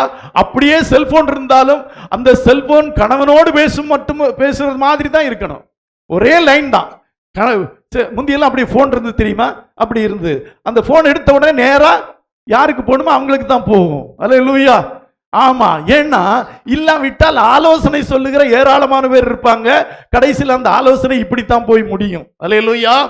அதனால நான் சொல்றேன், இந்த 1 வருஷத்திற்கு 5 வருஷத்திற்கு, ஏன்னா குடும்ப வாழ்க்கை செட்டில் ஆகிறதுக்கு நான் என்னுடைய கணக்குப்படி 5 வருஷம் ஆகும். 5 வருஷம் ஆகும். 5 வருஷத்துக்குள்ள பல பிரச்சனைகள் வரும். எல்லாம் செட்டில் ஆகி 5 வருஷம் ஆன உடனே எல்லாமே செட்டில் ஆகி அப்புறம் ஸ்மூத்தா போக ஆரம்பிக்கும். இந்த 5 வருஷத்துக்கு கணவனுக்கு மனைவிக்கும் ஒரே 2 போன் இருக்கணும். அந்த போன் என்ன போனா இருக்கணும்? பட்டன் போனா இருக்கணும். இந்த பட்டனை தட்டின உடனே கணவனுக்கு போகணும், கணவன் தட்டுனா மனைவிக்கு போகணும், வேற யாருக்கும் போக கூடாது. அப்படி ஒரு போன் வச்சுட்டா பிரச்சனையே இல்லை. ஆனா இன்னைக்கு என்ன நடக்குது? விடிய காலையிலிருந்து சாயங்காலம் வரை நடக்கிறதெல்லாம் அம்மா கிட்ட சொல்றாங்க, அப்பாட்ட சொல்றாங்க, நண்பர்கள்ட்ட சொல்றாங்க. அவங்க எல்லாம் ஒவ்வொரு ஐடியா கூட, ஏய் முதல்ல விட்டுறத, முதல்ல விட்டுனா அவ்வளவுதான், அப்புறம் பிடிக்க முடியாது அப்படின்னு எல்லாம் ஆலோசனை சொல்லுவாங்க. தங்களுடைய வாழ்க்கையில் நடந்ததை வைத்து ஆலோசனை சொல்லுவாங்க. அந்த ஆலோசனையின்படி எல்லாம் நடக்கும்போது என்ன ஆகும்? குடும்ப பிரச்சனை இப்படித்தான் போய் முடியும். அல்லேலூயா. அவர்கள் எல்லாம் சாத்தான்கள். உங்களுக்கு ஆலோசனை சொல்லுகிறவர்கள் யாரு? சாத்தான்கள். அல்லேலூயா. அந்த ஆலோசனையை கேட்கவே கூடாது. 2 பேர் மட்டும்தான் பேசணும். 5 வருஷத்துக்கு வேற யாரு கூட பேசக்கூடாது. அல்லேலூயா. முக்கியமா மணப்பெண் அம்மா கூட பேசக்கூடாது. அல்லேலூயா. அல்லேலூயா. மணமகன் அம்மா கூட பேசக்கூடாது. 2 பேர் மட்டும் பேசிட்டாங்கன்னா பிரச்சனையே இல்லை, அந்த உலகம் சரியா இருக்கும். அல்லேலூயா. அதனால சொல்லுவாங்க, நம்ம வாழ்க்கையில கொஞ்சம் கலந்து யோசித்து முடிவெடுங்க. கணவன் மனைவி கலந்து யோசித்து முடிவெடுங்கள், தவறில்லை. ஆனா பெண்கள் தானாகவே எடுத்த முடிவுகள் எல்லாம் கடைசியிலே இப்படித்தான் முடியும். நான் சொல்றேன், எழுதி வேணா தர்றேன். ஒவ்வொருத்தர் 100 ரூபாய் பத்திரம் வாங்கிட்டு வாங்க, நான் எழுதி கொடுக்குறேன். அது உங்க வாழ்க்கையில் நடக்குதா இல்லையான்னு பாருங்க. பெண்கள் தானாக முடிவெடுக்காதீர்கள். ஆண்களை ஆண்களாக மதியுங்கள். அது ஆண்டவர் கொடுத்த தலை என்று மதியுங்கள். அந்த ஆண்களுக்கெல்லாம் ஆண்டவர் நல்ல அறிவு தான் கொடுத்திருக்கிறாரு. ஆனா அந்த அறிவு 5 வருஷத்துல முடிஞ்சு போச்சு. அல்லேலூயா. 5 வருஷத்துல கணவன் வெட்டிப்பாம்பாக மாறி விடுகிறான். அல்லேலூயா. அப்புறம் அவர் பேசுறது இல்லை, என்னமோ செஞ்சுட்டு போ, நான் வேலை செஞ்சு கொண்டு கொடுக்குறேன், நீ நல்லா செஞ்சு நல்லா இருமா அப்படின்னு அமைதியா இருந்துறாங்க. அல்லேலூயா. அப்படியெல்லாம் இருக்கக்கூடாது. ஆணாகவே இருக்கும்போது குடும்பம் செழித்து வளரும், குடும்பத்திலே நன்மைகள் உண்டாகும். அல்லேலூயா. அல்லேலூயா. ஒரு முறை வஸ்தி என்பவள் ஒரு தீர்மானம் எடுத்தாள். அல்லேலூயா. ராஜா முடிவெடுத்தான். ராஜாவை வஸ்தியை அழைத்து வாருங்கள் என்று சொன்னான். வஸ்தி வரமாட்டேன் என்று சொன்னாள். அப்படிதானே? எஸ்தருடைய புஸ்தகத்திலே வாசிக்கிறோம். எஸ்தர் 1ஆம் அதிகாரம் 10ஆம் வசனத்திலே 12ஆம் வசனத்திலே அந்த வஸ்தி சொல்லுகிறார். வஸ்தியை குறித்து சொல்லி இருக்கிறது, வாசிக்கலாம். எஸ்தர் 1:10. 7ஆம் நாளிலே ராஜா திராட்சை ரசத்தினால் களிப்பாய் இருக்கும்போது மகா ரூபவதியாய் இருந்த ராஜ ஸ்திரியாகிய வஸ்தியின் சௌந்தரியத்தை ஜனங்களுக்கும் பிரபுகளுக்கும் காண்பிக்கும்படி ராஜ கிரீடம் தரிக்கப்பட்டவளாக அவளை ராஜாவுக்கு முன்பாக அழைத்து வர வேண்டும் என்று ராஜாவாகிய அகாஸ்வேருவின் சமூகத்தில் சேவிக்கிற மெகுமான், பிஸ்தா, அர்போனா, பிக்தா, அவக்தா, சேதார், கர்காஸ் எனும் 7 பிரதானிகளும் கட்டளையிட்டான். ஆனாலும் பிரதானிகளின் மூலமாய் ராஜா சொல்லி அனுப்பின கட்டளைகளுக்கு ராஜஸ்திரியாகிய வஸ்தி வரமாட்டேன் என்று சொன்னாள். அவ்வளவுதான், வரமாட்டேன் என்றாள். ஒரு ராணி, 127 நாட்டுக்கு ராணியவா. ராஜா சொன்னார் வான்னு சொன்னாரு, வரமாட்டேன் என்று சொன்னாள். அல்லேலூயா. அதன் முடிவு என்ன? 17ஆம் வசனம் வாசிக்கலாம். ராஜாவாகிய அகாஸ்வேரு ராஜ ஸ்திரியாகிய வஸ்தியை தமக்கு முன்பாக அழைத்து வர சொன்ன போது அவள் வரமாட்டோம் என்கிற செய்தி எல்லா ஸ்திரீகளுக்கும் பிரசித்தமானால்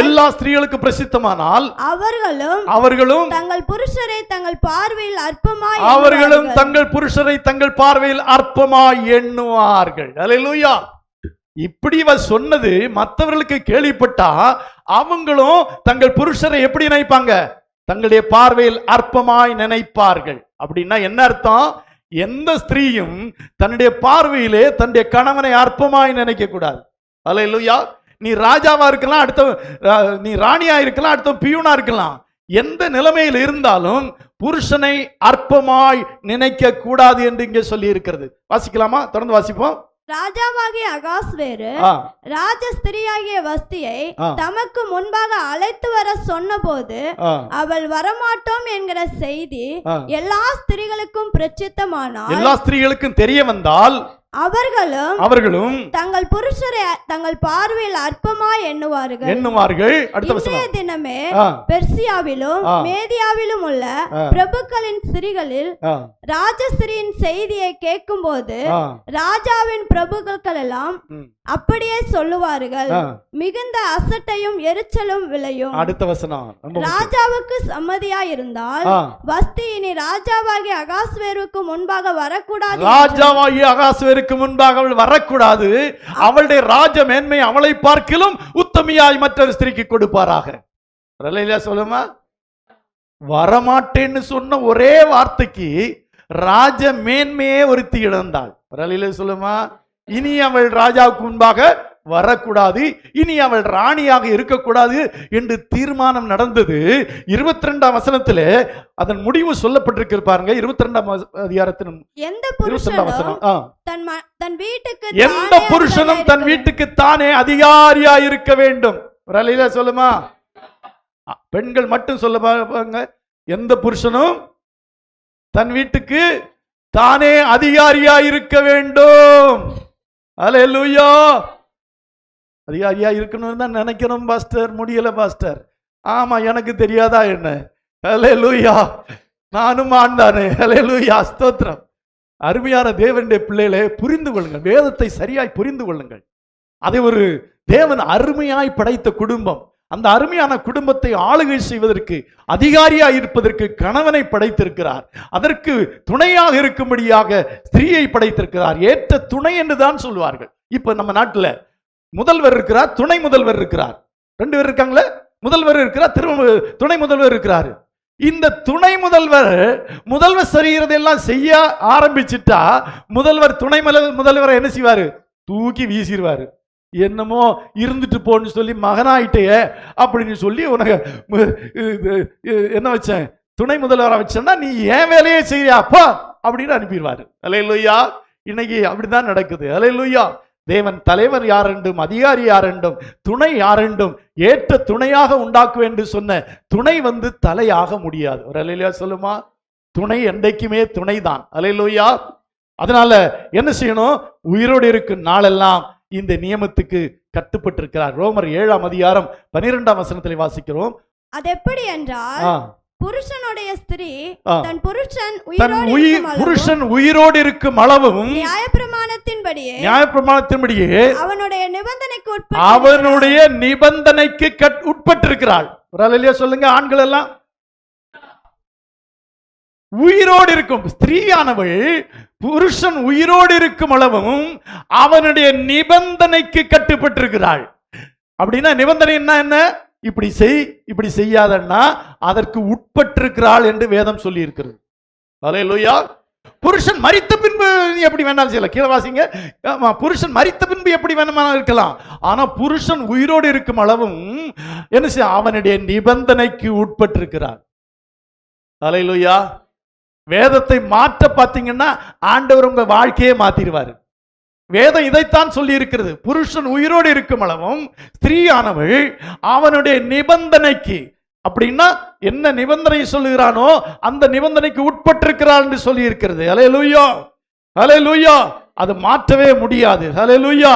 அதனால புருஷன் எல்லாவற்றுக்கும் தலையாய் இருக்கிறான். 1 கொரிந்தியர் 11ஆம் அதிகாரம் 3ஆம் வசனத்தில் வாசிக்கும் போது 1 கொரிந்தியர் 11:3 சொல்லப்பட்டிருக்கிறது, ஒவ்வொரு புருஷனுக்கும் கிறிஸ்து தலையா இருக்கிறார் என்றும் ஸ்திரீக்கு புருஷன் தலையா இருக்கிறான். ஸ்திரீக்கு புருஷன் தலையா இருக்கிறான் என்ன அர்த்தம்?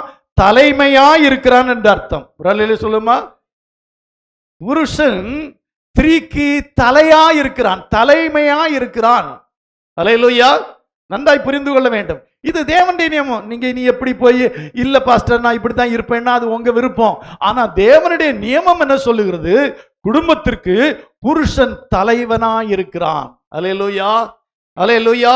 எபேசியர் 5:23 சொல்லி இருக்கிறது. எபேசியர் 5:23 வாசிக்கலாம்.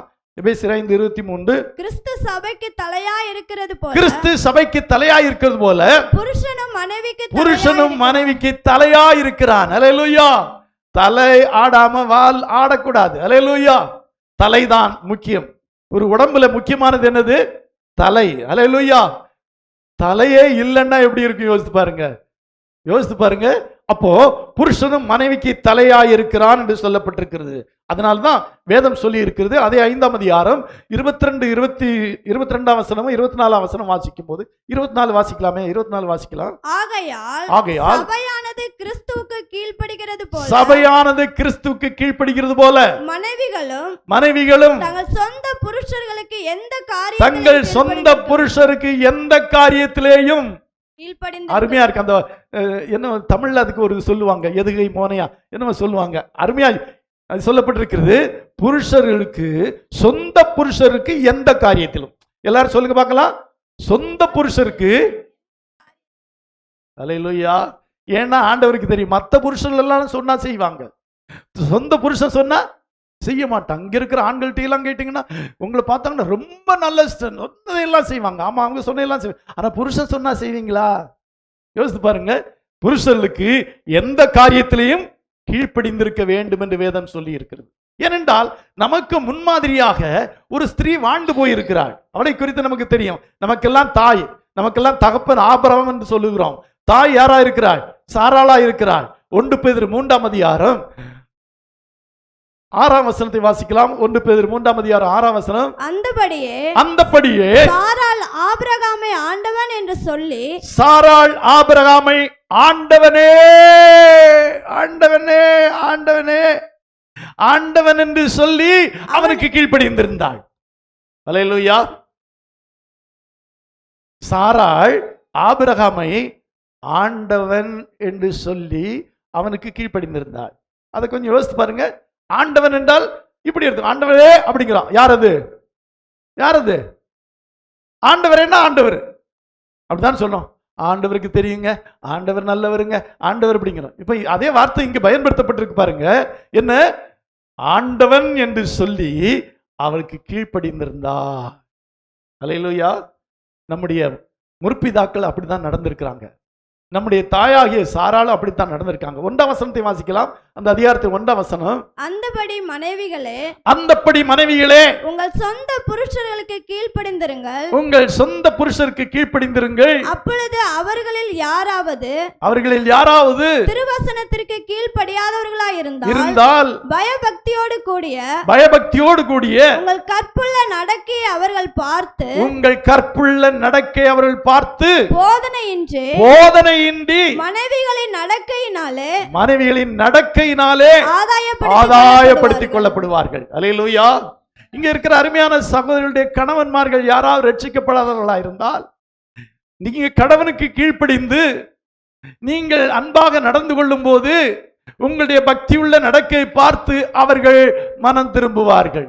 அல்லேலூயா. நீங்க அவங்களை ஆட்டி படைச்சு ஆண்டவர்களை கொண்டு வர முடியாது, அப்படி கொண்டு வரவும் கூடாது. உங்களுடைய கற்புள்ள நடக்கை, கற்பு என்றால் நேர்மையான நடக்கை, சரியான நடக்கை என்ற அர்த்தம். தவறில்லாத நடக்கையை பார்த்து அவர்கள் மனம் திரும்புவார்கள் என்று சொல்லி இருக்கிறது. அல்லேலூயா. அப்படியானா இந்த வேதம் சொல்லுகிறது எல்லாமே என்ன தெரியுமா? ஒரு தலைவனை ஆண்டவர் ஏற்படுத்தி இருக்கிறார், ஒரு துணைவியை கர்த்தர் ஏற்படுத்தி இருக்கிறார். தலைவனுக்கு துணையாக மனைவி இருந்து இந்த குடும்ப வாழ்க்கையை கட்டி எழுப்ப வேண்டும். அல்லேலூயா. இப்ப ஒரு பஸ்ஸுக்கு 2 டிரைவர்னு வச்சுக்குவோம். ஒரு பஸ்ஸுக்கு ஒரு பக்கம் தான் ஸ்டீரிங் இருக்கு. கண்டக்டர் சொல்றாரு, நானும் தான் கண்டக்டர், நானும் தான் வண்டி ஓட்டுவேன், இந்த பக்கம் ஒரு ஸ்டீரிங் வைங்க, இந்த பக்கம் ஒரு ஸ்டீரிங். 2 ஸ்டீரிங் முடிச்சு ஓட்டுவோம்னா அந்த பஸ் ஓடுமா? அது ஓடாது.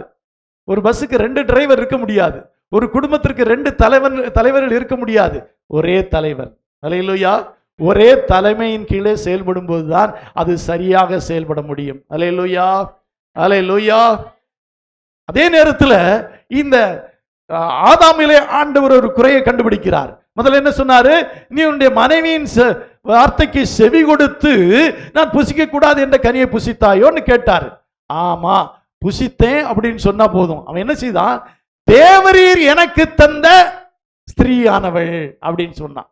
3ஆம் அதிகாரம் எத்தனை வசனம்? 12ஆம் வசனம். ஆண்டவர் அவன்கிட்ட பேசுறாரு, இப்படி பண்ணிட்டீங்களப்பா, ஏன் நான் புசிக்க கூடாதுன்னு சொன்ன கனியை புசிட்டீங்களோ? எங்க இருக்கிறீங்க? ஒளிச்சிட்டு இருக்கீங்களா? வாங்க வெளியே அப்படின்னு ஆண்டவர் கூப்பிடுறாரு. கூப்பிட்டு விசாரிக்கிறாரு. விசாரிக்கும் போது ஆதாம் என்ன சொல்லுகிறார்? அதற்கு ஆதாம் என்னுடனே இருக்கும்படி நல்லா புரிந்து கொள்ளுங்க, என் கூட ஆட்சி செய்யும்படி தந்தன்னு சொல்லல, என் கூட இருக்கும்படி தேவரீர் தந்த ஸ்திரீயானவள் அவ்விருட்சத்தின் கனியை எனக்கு கொடுத்தாள், நான் புசித்தேன் என்றான். நான் குற்றவாளி அல்லங்கிறான். குற்றவாளி இல்லையா? குற்றவாளி தான். தன்னுடைய குற்றத்தை ஒப்புக்கொள்ளாமல் 2 பேர் மேல அவன் குற்றம் சொல்றான். யார் மேல? என்னுடைய இருக்கும்படி தேவரீர் தந்த ஸ்திரீ. தேவரீரையும் ஆண்டவரையும் குறை சொல்றான், ஸ்திரீயையும் குறை சொல்றான். நான் நிரபராதி அப்படின்னு சொல்றான். அல்லேலூயா. இல்ல, குடும்ப வாழ்க்கையில தவறுகளை ஒத்துக்கொள்ள வேண்டும். தவறுகள், கணவன் தவறு செய்தாலோ மனைவி தவறு செய்தாலோ, தவறு நேரிட்டு விட்டது, ஏதோ தெரிஞ்சோ தெரியாமல நடந்து போச்சு அப்படின்னு தவறை ஒத்துக்கொள்ள வேண்டியது அவசியமா இருக்கிறது. கணவன் மனைவி மேலே பழி போடுவதோ, மனைவி கணவன் மேலே பழி போடுவதோ, ஒருவரை குற்றம் சாட்டுவதோ வேதத்திலே அனுமதிக்கப்படவே இல்லை. அல்லேலூயா. ஆமா, இங்கே ஆதாமுக்கு கடினமான தண்டனை கொடுப்பதற்கு காரணம் என்ன தெரியுமா? அவன் சொன்னது, தேவரீர் தந்த, ஆண்டவரே நீர் தந்த, அப்பவே தரும்போதே யோசித்து தரக்கூடாதா? ஆண்டவரே ஒரு ஆணை தந்திருக்க கூடாதா? ஒரு ஆணை தந்திருந்தா இவனை ஏமாத்திருக்க மாட்டானே. ஒரு பெண்ணை கொடுத்து விட்டீங்களே, இப்படிப்பட்ட ஒரு துணையை கொடுத்துட்டீங்களே. நீர் தந்த, தேவரீர் தந்த ஸ்திரீயானவள், ரெண்டு பேரையும் குற்றம் சாட்டுறான். அல்லேலூயா. ஆமா, குடும்ப வாழ்க்கையில தவறுகள் நடக்கும் போது ஒருவரை ஒரு குற்றம் சாட்டி விட்டீர்களானால் தண்டனை அதிகமாகும். அந்த குற்றத்தை ஒருவர் மேல் ஒருவர் ஏற்றுக்கொள்ள வேண்டும். அல்லேலூயா, அல்லேலூயா. அங்க நான் தாங்க தப்பு பண்ணிட்டேன், கணவன் சொல்லுவான் நான் தான் தப்பு பண்ணிட்டேன், அதுக்கு என்ன பரவாயில்ல அப்படின்னு போயிட்டா குடும்ப வாழ்க்கை ரொம்ப சுமூகமா இருக்கும். ஒருவர் குற்றத்தை ஒருவர் மறைத்து மன்னித்து ஆண்ட விட்டு கொடுத்து வாழும்போது அந்த வாழ்க்கை ஆசீர்வாதமாக இருக்கும். குடும்பத்திலே ஒருவரை குறை சொல்ல, உங்களால் தான் வச்சு, உன்னால் தான் வச்சு, நீ தான் இப்படி பண்ண, நான் தான் இப்படி பண்ண, நீ தான் இப்படி சொன்ன, நீ தான் இப்படி நடந்த, நீ தான் இல்ல, நம்மாலே அல்ல என்னாலே நடந்தது என்று ஒரு தவறை ஏற்றுக்கொள்ளும் போது அந்த தவறை கர்த்தர் மன்னிக்கிறார். குடும்பத்திலே சமாதானம் உண்டாகும். அல்லேலூயா. கணவன் மனைவி தவறுகளை பிறர் மேலோ ஆண்டவர் மேலோ போடக்கூடாது. ஆண்டவரே நான் நல்லா ஜெபம் பண்ணி தானே, ஆண்டவரே இப்படி ஒரு மனைவி தந்திரு அப்படின்னு ஜெபம் பண்ணி அந்த ஆண்டவர் மேல அந்த பழிய போடக்கூடாது. நான் சொல்றேனே, இப்ப நான் பொண்ணு பார்க்கிறேன், அல்லது இன்னொரு சபையில இன்னொருத்தர் பொண்ணு பார்க்கறாங்க, மாப்பிள்ளை பார்க்கறாங்க, மாப்பிள்ளை பார்த்து தங்கள்லாம் ஒரு குறையும் இல்லை, ஆண்டவர் தந்த மனைவியில எந்த குறை இல்லை. நீங்க தான் தவறு செய்து கொள்கிறீர்கள். உங்களுடைய தவறுக்கு பெண் பார்த்தவரோ கல்யாணம் பண்ணி வச்சவரோ என்ன ஆக மாட்டாங்க, உடந்தே ஆக மாட்டாங்க. அல்லேலூயா, அல்லேலூயா. நிறைய பேர் வந்திருக்கிறாங்க, நீங்க தான் பஸ்ட் கல்யாணம் பண்ணி வச்சீங்க என் பிள்ளைக்கு இப்படி இருக்கு. அட கடவுளே, அப்படின்னா பாஸ்டர் அந்த வேலையை விட்டுட்டு போயிடணும், அப்படியெல்லாம் இல்லை. ஆண்டவர் நன்மையானதை தருவார். அவர் நன்மையானதை தந்திருக்கிறார். அதை நாம சரியா வச்சு வாழாவிட்டால் நம்ம மேலதான் குத்தம். அல்லேலூயா என்றால் வேதம் சொல்லி இருக்கிறது. 85ஆம் சங்கீதம் 12ஆம் வசனத்துல 85:12 சொல்லி இருக்கிறது, கர்த்தர் நன்மையானதை தருவார். அப்படின்னா நல்ல கணவனை தருவார், நல்ல மனைவியை தருவார். அவர் நன்மையைத்தான் தருவார். ஒரு அலையில சொல்லுமா, அவர் தீமையானதை தரவே மாட்டார். ஒரு இடத்துல சொல்றாரு, பொல்லாதவர்களாகி நீங்கள் உங்கள் பிள்ளைகளுக்கு நல்ல வீகளை கொடுக்கும் போது தம்மிடத்தில் வேண்டிக் கொள்ளுவர்களுக்கு நன்மையானதை கொடுப்பது எவ்வளவு நிச்சயம். மத்தேயு 7:11 சொல்லப்பட்டிருக்கிறது. ஆண்டவர் நல்லதுதான் தருவார், நம்மளால மேனேஜ் பண்ண முடியல, அவ்வளவுதான். அல்லேலூயா. நம்ம பையனுக்கு விருப்பப்பட்ட ஒரு பைக்கை வாங்கி கொடுக்குறோம்னு வச்சுக்கோ, அவன் ரொம்ப ஆசைப்பட்டு கேட்டுட்டான், மற்ற பையங்கள்லாம் வச்சிருக்கிறாங்க, அவனுக்கும் நம்ம வாங்கி கொடுத்துட்டானா அந்த பைக்கை அவன் சரியா அதை ஓட்ட வேண்டிய விதத்துல ஓட்டி எந்த விபத்தும் இல்லாம ரொம்ப செலவில்லாம பாதுகாத்துக் கொள்ள வேண்டிய அவனுடைய வேலை. அவன் விபத்து ஏற்படுத்தி விட்டால் வாங்கி கொடுத்த பெற்றோரை குறை சொல்ல முடியுமா? எப்படி பைக் வாங்குறாங்கன்னு தெரியுமா? செத்து போயிருவேன், எனக்கு அந்த பைக் வாங்கி தரல, செத்தே போயிருவேன் அப்படின்னு சொல்லி பைக் வாங்குற பசங்கள்லாம் இருக்கிறாங்க. அதுக்கு பெற்றோரை எப்படி குறை சொல்ல முடியும்? அதே போலதான் ஒரு பொண்ணுக்கு நல்ல மாப்பிள்ளை கிடைக்கணும்னு பாஸ்டர் தேடுவாரு, மற்றவங்க தேடுவாங்க, மற்ற விதத்துல ஆண்டவர் யாரையா கொண்டு வருவாரு, அவர் நன்மையானதை மட்டும்தான் கொண்டு வருவாரு. அல்லேலூயா. முக்கியமா நம்புங்க, உங்க பாஸ்டர் நன்மையானது தான் கொண்டு வருவார். ஒருத்தரும் ஒன்றும் சொல்ல மாட்டாங்க, ஆமேன் பாஸ்டர்னு சொல்றீங்களா? இல்ல பாஸ்டர் நீங்க இப்படி பாஸ்டர் அப்படின்னு சொல்றீங்களோ எனக்கு புரியல. நல்லது தான் கொண்டு வருவோம். அந்த நல்லதை வச்சு மேனேஜ் பண்ண வேண்டியது உங்க விஷயம். அல்லேலூயா, அல்லேலூயா. ஆமா, நிச்சயமாக அப்படி நம்ம வாழ வேண்டியது அவசியமா இருக்கிறது. அல்லேலூயா, அல்லேலூயா. ஜெபிங்க, எந்த பிரச்சனை வந்தாலும் குடும்பத்திலே ஜெபியுங்கள், கர்த்தர் உங்களை அற்புதமாய் நடத்துவார். அல்லேலூயா. அப்போ இப்போ கடைசியாக ஒன்று சொல்ல முடிக்க விரும்புறேன். அல்லேலூயா. இந்த தவறு எங்கே நடக்கிறது தெரியுமா?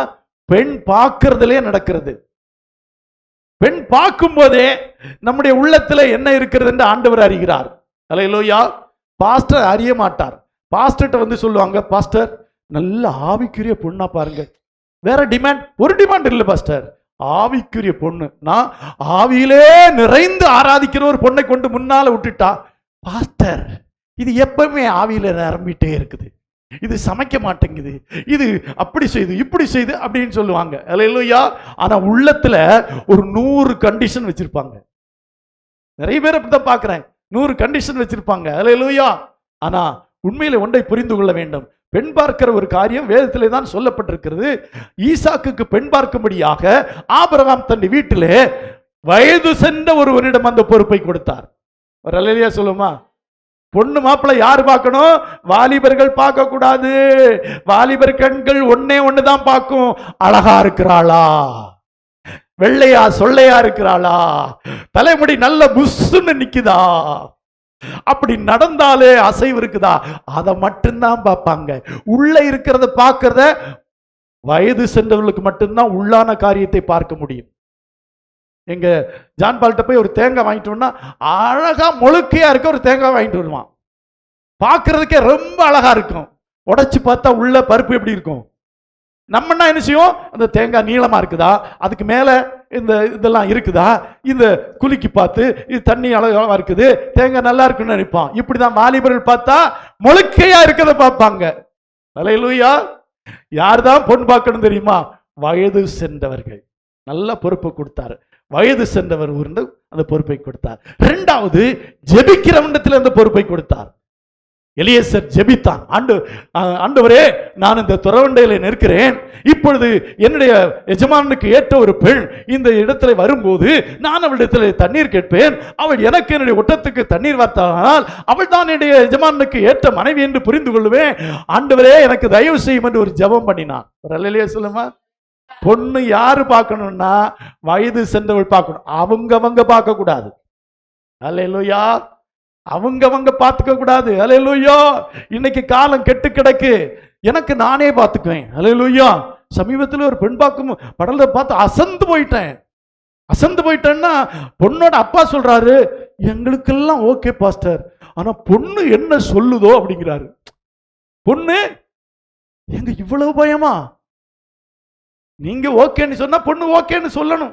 90% 100% இல்லாட்டாலும் இவ்வளவெல்லாம் பயப்படக்கூடாது. நான் சொன்னா என் பிள்ளை கேட்கும். எனக்கு நல்ல ஒரு பையன், அந்த பையன் பரவாயில்ல, இந்த பையன் நல்லா, குடும்பம் எல்லாம் நல்லா இருக்கு, பையன் நல்ல வைக்கா ஏமா பரவாயில்ல, இந்த பையன் நான் போய் பார்த்தோம், பையன் நல்லா இருக்கிறான், பையன் வீடெல்லாம் இப்படி இருக்குது, நல்லா இருக்குது, சரி டாடி அப்படின்னு சொல்லணும். ஒரு அல்லேலூயா சொல்லுமா? திருமணமாகாத பெண்கள் எல்லாம் சொல்லுங்க, சரி டாடி. அடே சொல்லுவீங்களா சொல்ல மாட்டீங்களா? சொல்ல மாட்டீங்களோ? நீங்களும் அந்த பிள்ளைய மாதிரி இருப்பீங்களோ? இப்ப மறுபடியும் புரியாதவங்களுக்கு கேட்கிறேன், சரி பாஸ்டர் அப்படின்னு சொல்லுங்க பார்க்கலாம். கடவுளே, இனி எப்படி பிரசங்கம் பண்றதுன்னு எனக்கு தெரியலையே. நீங்க அந்த சம்பவத்தை வாசித்து பார்த்தீங்கன்னா, பெண்கிட்ட கேட்கிறாங்க, தப்பு இல்லை, வேதமா அதுக்கு சொல்லுது, அவளுடைய வாய்ப்பிறப்பை கேட்போங்கிறாங்க. அவன் சொல்லிட்டான், அண்ணன் பார்த்துட்டீங்க, நீங்க பார்த்துட்டீங்க, எனக்கும் ஓகே. ஒரு அல்லேலூயா சொல்லுமா? இனி அண்ணன் பார்த்தா சரி, அண்ணன் கட்டட்டும்பாங்க. அண்ணன் ஓகே சொல்றான்னா அண்ணன் போய் கட்ட சொல்லுங்கம்பாங்க. காலம் அப்படி கிடக்குது. இல்ல, அண்ணன் பார்த்துட்டாங்களா, அப்பாவுக்கு ஓகேவா, அம்மாவுக்கு ஓகேவா, எனக்கும் ஓகே. அப்பா அம்மாவும் அழகில்லாத ஒரு மாப்பிள்ளையை கொண்டு வருவாங்களா, படிக்காத ஒரு மாப்பிள்ளையை கொண்டு வருவாங்களா, வேலை இல்லாத ஒரு மாப்பிள்ளையை கொண்டு வருவாங்களா? கண்டிப்பா எல்லாத்தையும் பார்த்து தான் ஓகே பெற்றோர்கள் சொல்லுவாங்க. அந்த பகுதியை நீங்க வீட்டுல போய் வாசித்து பாருங்க, அப்படிதான் நடக்குது. அல்லேலூயா. சரி இருக்கட்டும். அவன் என்ன செய்தான்? பெண் பார்க்க போனான், கொண்டு வந்து ஈசாக்கு முன்னால நிறுத்தினான். அவன் அவளை தனக்கு மனைவியாக்கி கொண்டு அவளை நேசித்தான். ஒரு அல்லேலூயா சொல்லுமா? ஒரு வேலைக்காரன் கொண்டு வந்ததை அப்படியே அக்செப்ட் பண்ணிட்டாங்க. என்ன பண்ணிட்டா? அக்செப்ட் ஏற்றுக்கொண்டான். ஏன்னா என் தகப்பன் சரியான இடத்துல பொறுப்பு கொடுத்திருக்கிறாரு, அவங்களும் சரியாத்தான் செய்வாங்க, அதுக்கு மேல ஆண்டவர் எனக்குன்னு வைத்திருக்கிற துணை தான் வரும். அல்லேலூயா. நீ எந்த ஊர்ல போய் தலைகீழ நின்று பொண்ணு பார்த்தோம் கிடைக்கல நடக்கலனாலும் எதை கட்டுறையோ அதுதான் உனக்கு ஏற்ற துணை. அல்லேலூயா. கல்யாணம் பண்ண பிறகு இது ஏற்ற துணை இல்லைங்கிற முடிவுக்கு வரவே கூடாது. கண்டிப்பா ஏற்ற துணையை தான் கர்த்தர் தருவார். அதை நம்மளால மேனேஜ் பண்ண முடியல, சரியா சில குழப்பம் வந்துருச்சு, அவ்வளவுதான். குழப்பத்தை சரி செய்து கொண்டு வாழணும். இதுதான் வாழ்க்கை. அல்லேலூயா. அதான் வாழ்க்கை என்பது. எல்லாருக்கும் ஒரே மாதிரியான வாழ்க்கை அமையறதில்லை. பலருக்கு பலவிதமான வாழ்க்கை அமையும். ஆனால் ஒரு குடிகாரனை நமக்கு கொடுக்கிறான்னு வைப்போம். நான் ஒரு பெண், எனக்கு ஒரு குடிகாரனை கணவனா கொடுக்கிறார்னா, அந்த குடிகாரனை சரி செய்ய முடியும், என்னாலே முடியும், அவனோடு வாழ்க்கை நடத்த முடியும் என்பதனால தான் என்கிட்ட கொடுக்கிறாரு. அது ஆண்டவருக்கு தெரியும்.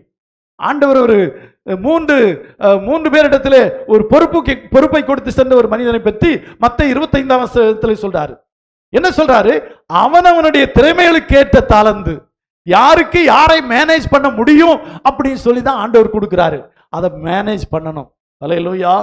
நீங்க கொஞ்சம் யோசித்து பாருங்க, காலம் மாறிவிட்டாலும் வேதம் மாறல. அங்கே ஈசாக்கு அவள் அழக பார்க்கல, அவளுடைய எதையும் பார்க்கல, அவன் கொண்டு வந்து விட்ட உடனே மனைவியாக ஏற்றுக்கொண்டான். அல்லேலூயா, அல்லேலூயா.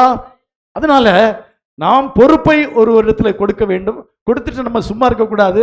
நம்மளும் பொண்ணு தேடணும், நம்மள மாப்பிள்ளை தேடணும், பாஸ்டரும் தேடுவாரு, எல்லாரும் தேடி கடைசியில நல்ல ஒரு பெண்ணாக திருமணம் செய்து அதுதான் எனக்கு ஏற்ற துணை என்ற முடிவுக்கு நாம வர வேண்டியது அவசியமா இருக்கிறது. அல்லேலூயா, அல்லேலூயா.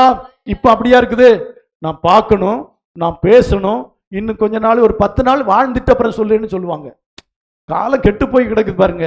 இப்ப அப்படித்தான் லிவிங் டுகெதர் அப்படின்னு ஒண்ணு வந்திருக்கு. தெரியுமா உங்களுக்கு? உங்களுக்கு தெரியாட்டி பரவாயில்ல. அதாவது ஒரு ஆணும் பெண்ணும் கொஞ்ச நாள் ஒன்னா வாழ்வாங்களாம். பிடிச்சா கல்யாணம் பண்ணிக்குவாங்களாம், பிடிக்கலாம் விட்டுருவாங்களாம். ஓகேவா? அதுதான் வந்திருக்குது இப்போ. Living together. கல்யாணம் பண்ண மாட்டாங்க. 2 பேரும் பிடிச்சிருக்கா சேர்ந்து வாழ்வாங்க. கொஞ்ச நாள் வாழ்ந்து பார்த்து 2 பேருக்கு ஓகேன்னா கல்யாணம் பண்ணுவாங்களாம், இல்லாட்டி பிரிஞ்சு போயிடுவாங்களாம். ஆனா வேதம் அப்படி சொல்லவில்லை. சொல்லப்பட்டிருக்கிறது, அவளை தன் மனைவியாக்கி கொண்டு அவளை நேசித்தான். அல்லேலூயா. யாரை தேவன் நமக்கு கொடுக்கிறார்களோ அவளை மனைவியாக, அவளை கணவனாக ஏற்றுக்கொண்டு அந்த குடும்பத்தை நடத்த வேண்டும் என்று வேதம் சொல்லி இருக்கிறது. அல்லேலூயா, அல்லேலூயா. ஆமா, இப்ப சமீபத்தில் ஒரு சின்ன பிரச்சனை சர்ச்சில் வந்திருக்குது. அல்லேலூயா. வெளிப்படையா சொல்லிடுறது நல்லது. அல்லேலூயா. பொண்ணு பார்க்க மாச்சுப்பட்டு சித்தப்பா வீட்டுல பொண்ணு எடுத்தானா. கேள்விப்பட்டிருக்கீங்களா? ஊர்ல சொல்லுவாங்களா? கேள்விப்பட்டதே இல்லையோ? எப்படி நடக்க மாச்சப்பட்டு, கரெக்டா சொல்றேன், எல்லாரும் கரெக்டா சொன்னீங்களா? நடக்க மாச்சப்பட்டு சித்தப்பா வீட்டுல என்ன எடுத்தானா? பொண்ணு எடுத்தானா அப்படின்னு ஒரு நம்ம ஒரு பக்கம் தான் பேசுவாங்க இல்லையா? இங்க எல்லாம் அப்படி சொல்றது இல்லை. நடக்க மாச்சுப்பட்டு சித்தப்பா வீட்டுல பொண்ணு எடுத்தானா. அத மாதிரி நிறைய பேர் சபைக்குள்ளேயே பெண் எடுத்துக்கலாமே, அதுல என்ன தப்பு? தப்பே கிடையாதுங்க, அதெல்லாம் தப்பு கிடையாது. 2 பேரும் விசுவாசி தானே. ஆனா என்ன நடக்கும்னு நீ கொஞ்சம் யோசிச்சு பாருங்க. இங்க இருக்கிற பையன்கள் இருக்கிற பெற்றோர்கள் எல்லாம் இந்த பொண்ணை நம்முடைய மகனுக்கு பார்க்கலாமான்னு அந்த எண்ணத்தோடய சர்ச்சில் பார்ப்பாங்க பிள்ளைய. பையனை, அந்த பையன் நல்லா இருக்காரு, நம்ம பிள்ளைய கொடுக்கலாமே. இப்போ ஆவிக்குரிய சபையிலே ஆவிக்குரிய ஆராதனை போய் சம்பந்தம் பார்க்கிற சபையாயிரும். என்ன ஆயிரும்? சம்பந்தம் பார்க்கிற சபையாயிரும். ஏன்னா பெற்றோர்களுக்கு ஒரு நினைவு இருக்கும், இந்த பையன் நல்லா தானே இருக்கா, நம்ம பிள்ளையை கொடுக்கலாமே, அல்லது இந்த பிள்ளை நல்லா தானே இருக்கு, நம்முடைய பையனுக்கு எடுத்துக்கலாமே. பார்க்கும் போதெல்லாம் அந்த எண்ணத்தோட பார்ப்பாங்க. ஆவிக்குரிய சிந்தை போயிரும், அப்புறம் மாம்சீக சிந்தை தான் வரும். கொஞ்ச நாள் கழிச்சு அவங்ககிட்ட சொல்லுவாங்க, ஏன் அந்த பிள்ளை நல்லா இருக்கு, உனக்கு ஓகேவாம்மா. அடுத்த வாரத்துல இருந்து அவன் சைட் அடிச்சுட்டே இருப்பான், அந்த பிள்ளைய சைட் அடிப்பான். ஏன்னா அம்மாவுக்கே பிடிச்சிருச்சு, அப்ப சைட் அடிச்சுக்குவோம் அப்படின்னு சைட் அடிச்சுக்குவாங்க. ஆவிக்குரிய சபையில அது ஒழுங்கு அல்ல. அல்லேலூயா. 2 பேரும் அதே மாதிரி பெண்களும் ஆண்களும் சரி, பிரதர் சிஸ்டர், சகோதர சகோதரிகள், ஒரே குடும்பம் சபை. நல்லா புரிஞ்சுக்கோங்க, சபை என்பது ஒரு குடும்பம், அனைவரும் சகோதர சகோதரிகள். சகோதர சகோதரிகள பெண் எடுக்கலாமா? எடுக்கலாமா? எடுக்கக்கூடாது. எனக்கு தெரிஞ்சுங்க, இந்த சம்பவம் நடந்த பிறகு என்கிட்ட கேட்டவங்க, என்ன பாஸ்டர் உங்க சபையில இப்படிலாம் நடக்குது, சபையிலேயே பொண்ணு கொடுக்குறீங்க, மாப்பிள்ளை எடுக்கிறீங்க அப்படின்னு கேட்டவங்க எல்லாம் நிறைய பெற்றோர்கள் இருக்கிறாங்க. அப்படின்னா இந்த நடக்க மாற்றப்பட்டு சித்தப்பா வீட்டுல பொண்ணு எடுக்கிற கதையா, அந்தந்த சபையிலே பொண்ணு எடுக்கிறத தவிர்க்கணும்.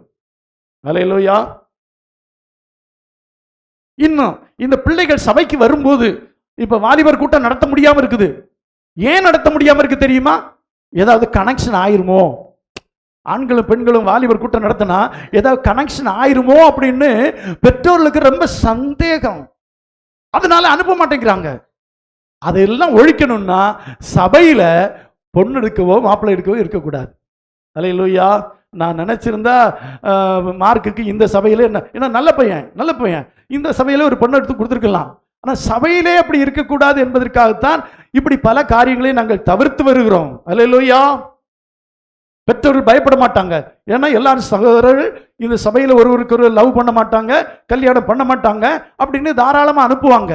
அதனாலதான் இந்த சபையிலேயே ஒரு சபைக்குள்ளாகவே திருமணம் செய்து அல்லது பெண் பார்ப்பதோ மாப்பிள்ளை பார்ப்பதோ தவிர்க்கப்பட வேண்டிய ஒரு விஷயம். இன்னொன்று, இந்த பொண்ணு கொடுத்த பிறகு மாப்பிள்ளை கொடுத்த பிறகு சண்டை வரும் பாருங்க. சம்பந்திகளுக்குள்ள சண்டை வராத ஒரு சம்பந்திகளை கொஞ்சம் கை வைத்துங்க பார்க்கலாம். ஒருத்தரையும் காணோம். எங்க பாஸ்டர்மா தான் வைத்துறாங்க. 15 வருஷம் ஆச்சு. ரெண்டு சம்பந்திகிட்டையும் சண்டை வந்ததே இல்லை. சண்டை வரும். சண்டை வந்து 2 குடும்பமும் சபை விட்டு போகும், இல்லாட்டி ஒரு குடும்பம் போயிடும். காரணம் என்ன? ஏதாவது ஒரு குடும்ப பக்கம் நியாயம் இருக்கும். பாஸ்டர் இந்த நியாயத்தை சொல்றாரு, நான் இந்த சபைக்கு வரல அப்படின்னு போயிடுவாங்க. இப்படி பல பிரச்சனைகள் இருக்கிறது. அல்லேலூயா. ஆனா இதற்கு ஒரு வேத வசனம் இருக்கிறது பாருங்க. எபிரேயர் 13ஆம் அதிகாரம் 17ஆம் வசனத்தை வாசிக்கலாம். எபிரேயர் 13:17. உங்களை நடத்துகிறவர்கள் உங்கள் ஆத்துமாக்களுக்காக உத்தரவாதம் பண்ணுகிறவர்களாய் விழித்திருக்கிறவர்கள் ஆனபடியால் அவர்கள் துக்கத்தோட அல்ல சந்தோஷத்தோட அதை செய்யும்படி அவர்களுக்கு கீழ்ப்படிந்து அடங்குங்கள். அல்லேலூயா. சில பிரஷர் கொடுப்பாங்க. இல்லாட்டி நாங்க சபை போயிடுவோம். 2 குடும்பம் போயிருது. 2 குடும்பத்தில் உள்ள 10 பேர் போயிடுறாங்க. பாஸ்டருக்கு தூக்கம் வராது, சாப்பாடும் ஓடாது. பாஸ்டர் பைத்தியம் பிடிச்ச மாதிரி உட்கார்ந்துருப்பாரு. கடைசியில என்ன செய்யறது, இந்த 2 குடும்பமும் போயிரும் போல் இருக்கு அப்படின்னு ஏதோ ஒரு காரணத்துக்காக அந்த திருமணத்தை பண்ணி வைப்பாங்க. நான் இப்ப அதான் சொல்றேன், நீங்க கூட சபைக்குள்ள பார்க்க கூடாது. பார்த்தா பார்த்தா பார்த்தா பார்த்தா என்ன சொல்லுவேன்னு யோசிக்கிறீங்களே? அப்படி பார்த்துட்டா பண்ணி வைப்போம். ஆனா ஒன்று, இந்த வசனத்தை புரியுங்க.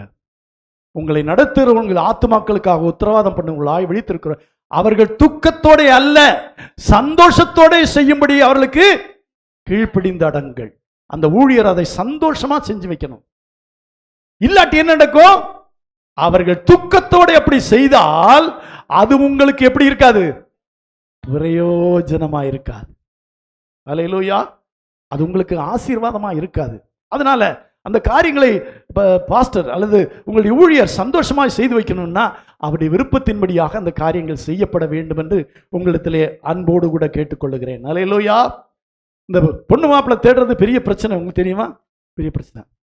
ஒரு இந்த இப்படி சொல்லுவாங்க, அதுக்கு ஒரு இது இருக்குத, என்ன சொல்லுவாங்க, பெண் பார்க்கும் விழா, அது என்ன சொல்லுவாங்க, திருமண மாலை அப்படி ஒன்று இருக்கு நிகழ்ச்சி. தெரியுமா? உங்களுக்கு தெரியாது.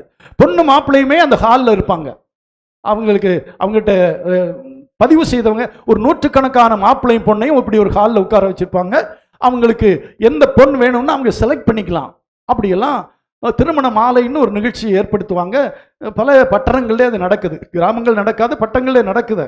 அப்படி ஒரு நாள் ஒரு ஊர்ல ஒரு பெண் பார்ப்பதற்கு நீங்கள் எல்லாரும் உங்களுக்காக பெண்களை நாங்கள் வைத்திருக்கிறோம், நீங்கள் விருப்பமான பெண்களை திருமணம் செய்து கொள்ளலாம், தேர்வு செய்து கொள்ளலாம் அப்படின்னு ஒரு திருமண மாலை நிகழ்ச்சி ஏற்பாடு செஞ்சிருந்தாங்களாம்.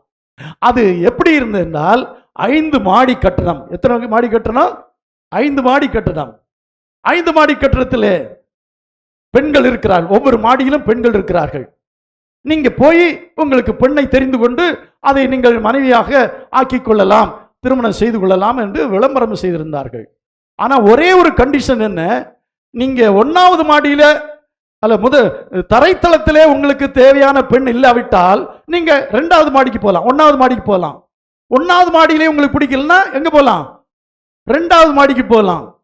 2வது மாடியிலிருந்து 1வது மாடிக்கு வரக்கூடாது. அப்படி 5 மாடி. அன்னைக்கு ஆண்கள் கூட்டம், பயங்கர கூட்டம். படித்தவர்கள், படிக்காதவர்கள், வேலையில் இருக்க சம்பாதித்தவர்கள் எல்லாம் பயங்கரமான கூட்டம். எல்லாரும் வந்து பார்க்கும்படியாக அனுமதி வழங்கப்பட்டது. அல்லேலூயா. ஒருவன் போனான்.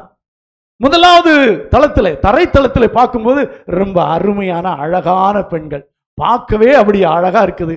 இதை விட அது பரவாயில்ல, அது நம்ம ஹைட் சரியா இருக்குது, இது நமக்கு ஹைட் சரியா இருக்குது, ஓகே பார்த்தா நல்லா அழகா இருக்குது. அப்போ விசாரித்தான், இந்த பெண்கள் எப்படிப்பட்டவர்கள்? ரொம்ப அழகானவர்கள். இவங்களுக்கு படிப்பு இருக்குதான்னு கேட்டான். படிப்புலாம் இல்லை. வேலை இருக்குதா? வேலை இல்லை, அழகு மட்டும் இருக்கிறது. அப்போ அவன் நினைச்சான், சரி அடுத்த மாடியில என்ன இருக்கு பார்த்துடலாம். அடுத்த மாடிக்கு போனான். அடுத்த மாடியில போய் பார்த்தால் அழகான பெண்கள், படிப்பும் இருக்குது. என்ன கீழே என்ன இல்லை? படிப்பு இல்லை. மேல என்ன இருக்கு? படிப்பு இருக்கு. அழகு இருக்கிறது, படிப்பு இருக்கிறது, நல்லா இருக்கு. ஓஹோ, அப்ப அடுத்த மாடிக்கு போனால் இதை விட நல்ல பெண்கள் இருப்பார்கள், வேலையில் இருக்க பெண்கள் இருப்பார்கள். போனா 3வது மாடிக்கு போயிட்டான். 3ஆம் மாடியில போய் பார்க்கும்போது அழகான பெண்கள், நல்லா படிச்சிருக்காங்க, நல்ல வேலையில இருக்கிறாங்க. ஓஹோ அப்படியா? அவங்க குடும்ப சூழ்நிலைமையெல்லாம் விசாரித்தார்கள். குடும்ப சூழ்நிலைமையெல்லாம் அவ்வளவு நல்லா இல்ல. அப்பவே நினைச்சான், 4வது மாடிக்கு போய் பார்த்தா அங்க இதை விட நல்ல பெண்கள், படித்தவர்கள், வேலையில் இருக்கிறவர்கள், பணம் உள்ளவர்களும் இருப்பாங்களே, அடுத்த மாடிக்கு போலான்னு அடுத்த மாடிக்கு போனான். அடுத்த மாடியிலே போய் பார்த்தால், அல்லேலூயா, 4வது மாடி, அங்க நல்ல பணம் உள்ளவர்களும் இருக்கிறாங்க. இவனுக்கு எவ்வளவு பணம் இருக்கு, குடும்பம் என்ன இருக்கு, சொந்த வீடு இருக்குது, காடு இருக்குது, கார் இருக்குது, அப்படி எல்லாம் போட்டிருந்தாங்க. அப்ப அவன் நினைச்சான், 5வது மாடியில போனா இதை விட அழகான பெண்கள் இருப்பாங்க, அதுல நமக்கு பெண்ணை தேடிக்கொள்ளலான்னு 5ஆம் மாடியில போனான். 5வது மாடியில போய்த்தா காலியா இருக்குது. 5வது மாடி என்னவா இருக்கு? இப்ப கீழே வரவும் முடியாது. முதல் மாடியிலையும் கல்யாணம் பண்ண முடியாது, 2ஆம் மாடியிலையும் கல்யாணம் பண்ண முடியாது. அப்படி பார்த்து பார்த்து 5வது மாடியில போய் காலியானதுதான் உண்டே தவிர நல்ல பொண்ணையெல்லாம் பார்த்து இழந்துட்டோம். நான் ஒரு ஜோக்கா தான் இது சொன்னேன், அதுல சிந்திக்க வேண்டியது இருக்குது. நம்முடைய மனம் அப்படித்தான் போகும், இதை விடாது, இதை விடாது, இதை விட அது பரவாயில்ல, அது பரவாயில்ல, அது பரவாயில்ல அப்படின்னு தான் போகும். ஆனா ஜெபத்தோடு கூட ஆண்டவருடைய சமூகத்திலே காத்திருந்தீர்களானால் உங்களுக்கு நல்ல ஏற்ற துணையை கர்த்தர் கொடுப்பார். அல்லேலூயா. பாஸ்டர் மாவுக்கு ஒரு ஏற்ற துணையை கொடுத்தது போல, அல்லேலூயா, பாஸ்டருக்கு ஒரு ஏற்ற துணையை கொடுத்தது போலன்னு வைங்களேன், அப்படி நல்ல துணையை கொடுப்பார். அல்லேலூயா, அல்லேலூயா. சரி, கடைசியாக சொல்லி முடிக்க விரும்புகிறேன். அல்லேலூயா. ஒன்றை யோசித்துக் கொள்ளுங்கள், உங்களுடைய பெற்றோர்கள், அலிஸ், கிருபா, சௌமியா எல்லாருக்கும், சௌமியா இல்லையோ, சரி இருக்கட்டும், அப்பா அம்மா கஷ்டப்பட்டு கல்யாணம் பண்ணி வைக்கிறாங்க. உங்களுக்கு தெரியுமா? உங்களை படிக்க வச்சு ஆளாக்கிட்டாங்க. ஆனா ஒரு நல்லவங்கிட்ட கொடுக்கணுமே அப்படின்னு சொல்லி ரொம்ப கஷ்டப்பட்டு ஒரு கல்யாணத்தை பண்ணி வைக்கிறாங்க. கடன் எல்லாம் வாங்கி நல்லா செய்யணும் அப்படிங்கிற கல்யாணம் பண்ணி வைக்கிறாங்க. எவ்வளவு கஷ்டம், எவ்வளவு ஜபம், எவ்வளவு கண்ணீர் எல்லாம் உங்க பெற்றோர்கள் விட்டுருப்பாங்கன்னு உங்களுக்கு தெரியுமா? அப்படி கல்யாணம் பண்ணி வச்ச வாழ்க்கைய நீங்க காப்பாத்திக்கணும். திரும்ப அம்மா வீட்டுக்கு போறதை பத்தி நினைக்கவே கூடாது. எனக்கு கொடுத்த கணவன், இந்த கணவனோடு நான் வாழணும், இது கர்த்தர் கொடுத்தது, இந்த கணவனோடு நான் வாழுவேன், அதற்கான கிருபை ஆண்டவர் எனக்கு தருவார். சில போராட்டங்கள், பிரச்சனைகள் எல்லாம் இருந்தாலும் இதையெல்லாம் ஜெயிக்கும் கிருபையை கர்த்தர் எனக்கு தருவார் என்று அவளோடு நீங்க வாழணும். தமிழ்ல சொல்லுவாங்க, கல்லானாலும் கணவன், புல்லானாலும் புருஷன் அப்படிமாங்க. அதாங்க உலக மனுஷன் கூட கொஞ்சம் கரெக்டா சொல்லி இருக்கிறான். நம்ம தான் இது கல்லு, குத்துக்கல்லு மாதிரி இருக்கு அப்படிங்கிறோம். இது 2க்கு தான் வாய் திறக்கும். ஒருத்தர் சொன்னாங்க, இது 2க்கு தான் வாய் திறக்குங்க, ஒன்னு திட்டுறதுக்கு, ஒன்னு திங்கிறதுக்கு. எதுக்கு தான் வாய் திறக்குமா? ஒன்னு திட்டுறதுக்கு திறக்குமா, இல்லாட்டி திங்கிறதுக்கு திறக்கும். வேற எதுக்குமே வாய் திறக்காது, குத்துக்கல் மாதிரி உட்கார்ந்துருக்கணும். ஆமாங்க, அப்படிதான் இருப்பாங்க. ஆனாலும் அவங்களை என்னவா நினைக்கணும்? கல்லானாலும் கணவன், புல்லானாலும் புருஷர், இது எனக்கு கர்த்தர் கொடுத்த கர்த்தர் கொடுத்த மனைவி, கர்த்தர் கொடுத்த கணவன் என்று சொல்லி நம்ம என்ன செய்யணும்? ஆமா, அதை ஏற்றுக்கொள்ள வேண்டும். அது தேவன் தந்தது என்று நினைக்கணும். அந்த வேதம் சொல்லி இருக்கிறபடி உங்களுடைய வாழ்க்கை நீங்கள் அமைத்து, வேதம் சொல்லி இருக்கிற அந்த எபேசியருக்கு எழுதும் 5ஆம் அதிகாரத்திலே சொல்லப்பட்டிருக்கிற அந்த வார்த்தையின்படியாக நீங்க வாழணும். அல்லேலூயா. ஆமா, ஒரு எச்சரிக்கையும் சொல்ல வைக்கிறேன். தேன் கூட்டில் கை வைக்கிறோம், தேனி என்ன செய்யும்? ஆமா, இது தேனி கூட்டுல கை வைக்கிற மாதிரி தான். உள்ள நல்ல தேன் இருக்கு, உண்மைதான். ஆனா என்ன செய்யும்? கொஞ்சம் குட்டு எல்லாம் வாங்கணும். ஓகேவா? ஆமா, அல்லேலூயா. அந்த தேனி குட்டுதேன்னு விட்டுட்டு தேனை விட்டுட்டு போயிடக்கூடாது. தேனை எப்படியாவது நான் சாப்பிடுவேன் அப்படின்னு சொல்லி என்ன செய்யணும்? ஆமா, ஒருத்தர் சொன்னார், அதை விட சொன்னார், சிங்க குகைக்குள்ள போறோம், சிங்கம் பாயும். சிங்க குகைக்குள்ள போறோம், சிங்கம் பாயும்னு தெரியணும். இதெல்லாம் எதிர்பார்த்து தான் போகணும். ஐயோ அப்படி இருக்கும் இப்படி இருக்கும்னு பெரிய நினைப்பா நினைச்சு போய் ஒண்ணுமே இல்லாம ஆயிடக்கூடாது. அல்லேலூயா, அல்லேலூயா. ஆமா, அதனால சந்தோஷமாய் வாழ்வதற்கு தேவன் அநேக வழிகளை வைத்திருக்கிறார். அது வேதத்தின்படியான வாழ்வு. அல்லேலூயா. எப்பவும் நான் சொல்ற ஒரு வார்த்தை உண்டு, கல்யாணமும் என்ன சொல்லலாம், கல்யாணமும் ஜல்லிக்கட்டும் ஒரே மாதிரியாம். கல்யாணமும் ஜல்லிக்கட்டும் ஒரே மாதிரி. ஏன்னா ரெண்டுலயும் வளர்த்தவன் தப்பிச்சிருவான், அடக்கம் வந்தவன் மாட்டிக்குவான். ஜல்லிக்கட்டுலயே அப்படித்தானே, வளர்த்தோம் பயங்கரமா வளர்ப்பான், அவன் வளர்த்து விட்டுருவான், அடக்கம் வந்தவன் மாட்டிக்குவான். அதே மாதிரிதான் திருமணமும், நம்ம அடக்க போறோம், ஆனா அடைக்கலாங்கிற தைரியத்துல ஆண்டவர் எனக்கு கிருபை தருவார் என்று சொல்லி என்ன செய்யணும், ஆமா நடக்கணும். கர்த்தர் உங்களை நிச்சயமாக ஆசீர்வதிப்பார்.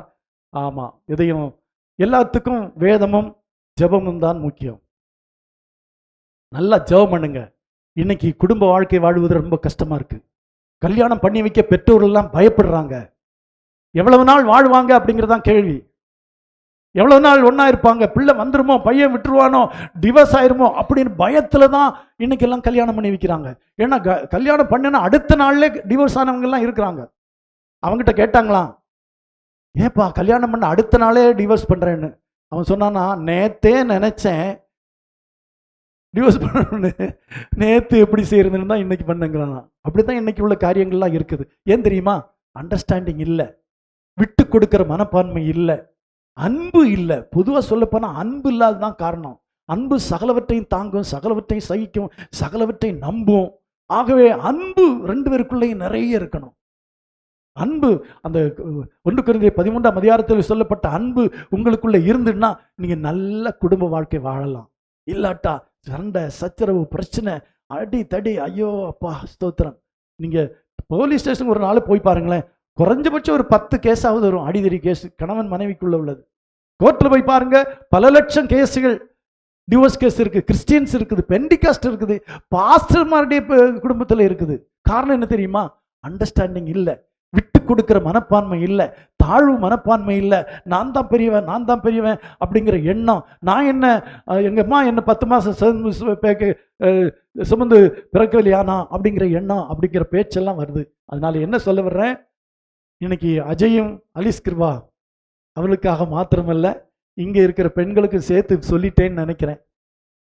சௌமியா இருப்பான்னு நினைச்சேன், சௌமியா எங்க போயிடுச்சு, கல்யாணத்துக்கு இருக்குதா, அப்படியா அப்படியா, கல்யாண காய்ச்சலா, பயந்துருச்சோ நம்ம பிள்ளை. ஆமா, சிலவங்களுக்கு பிபி ஏறும் பாருங்க, அதுவரை நல்லா இருக்கும். டாக்டர்கிட்ட போய் ஒருத்தருக்கு பாப்பாரு, அவரு ஐயோ உங்களுக்கு 150 180 இருக்குது அப்படின்னு சொல்லிட்டு விட்டுருவா. இவங்க போய் உட்கார்ந்த உடனே இவங்களுக்கு 200 இருக்கும். அந்த மாதிரி கேஸ் எல்லாம் இருக்கு. அந்த மாதிரி பயமாயிச்சோ என்னமோ தெரியல, காய்ச்சல் ஆயிடுச்சோ தெரியல. காய்ச்சல் குணமாவதாக, நல்ல திருமணம் நடப்பதாக, இன்னும் நல்ல திருமணம் எல்லாம் நடக்கணும். அதனால ஒன்று புரிந்து கொள்ளுங்கள், நீங்க நினைக்கிற மாதிரி மாப்பிள்ளை கிடைக்காது. என்னது, நீங்க நினைக்கிற மாதிரி மாப்பிள்ளை, நீங்க நினைக்காத மாதிரி மாப்பிள்ளை தான் கிடைக்கும். நீங்க நினைக்கிற மாதிரி பொண்ணு கிடைக்காது, நீங்க நினைக்காத மாதிரி தான் பொண்ணு கிடைக்கும். அதோட தான் வாழணும், வேற வழி இல்லை, வேற வழி இல்லை. ஆண்டவர் அப்படித்தான் வச்சிருக்காரு, ஆண்டவர் அப்படித்தான் வச்சிருக்காரு. 2 வித்தியாசமான சூழ்நிலையில வளர்ந்த, பிறந்த, வாழ்ந்த அவர்களை இணைத்து ஒன்றாக வாழ வைப்பதுதான் தேவனுடைய style. Hallelujah, it is his style. அதனால நினைச்ச மாதிரி கிடைக்கணும் அப்படின்னா கிடைக்கவே கிடைக்காது. அல்லேலூயா. நான் சொல்லல, ஜாடிக்கு ஏத்த மூடி, ஜாடிய மாதிரி மூடி இருக்கவே முடியாது. ஜாடிக்கு ஏத்த ஒரு மூடி தான் இருக்க முடியும். அதனால தயவு செய்து நல்ல பிள்ளைகள், பையன்கள் எல்லாம் தெய்வ ஞானத்தோடு கூட தேவன் எனக்கு ஏற்ற துணையை தருவார் என்ற நம்பிக்கையோடு கூட ஜெபித்துக் கொண்டிருந்துங்கள். ஈசாக்கு அப்படித்தான்.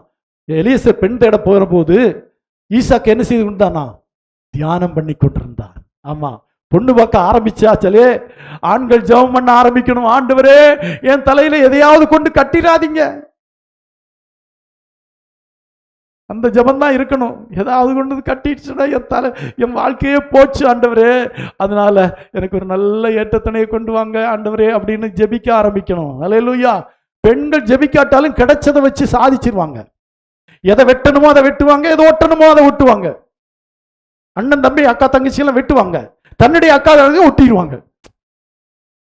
அப்படியெல்லாம் பண்ணுவாங்க. அவங்க எப்படினாலும் பொழைச்சிருவாங்க, எப்படினாலும் வெட்டி ஒட்டி பொழைச்சிருவாங்க. ஆண்கள் காரியம் தான் ரொம்ப மோசம். அதனால ஜெபம் பண்ணுங்க, ஆண்டவரே எனக்கு நல்ல பெண்ணு தாங்க ஆண்டவரே, அதில் என் தலையில மிளகா அரைக்காத பெண்ணு அப்படி ஏதாவது இருந்தா பாருங்க ஆண்டவரே அப்படின்னு என்ன செய்யணும், ஜெபம் பண்ணணும். கர்த்தர் உங்களை ஆசீர்வதிப்பாராக.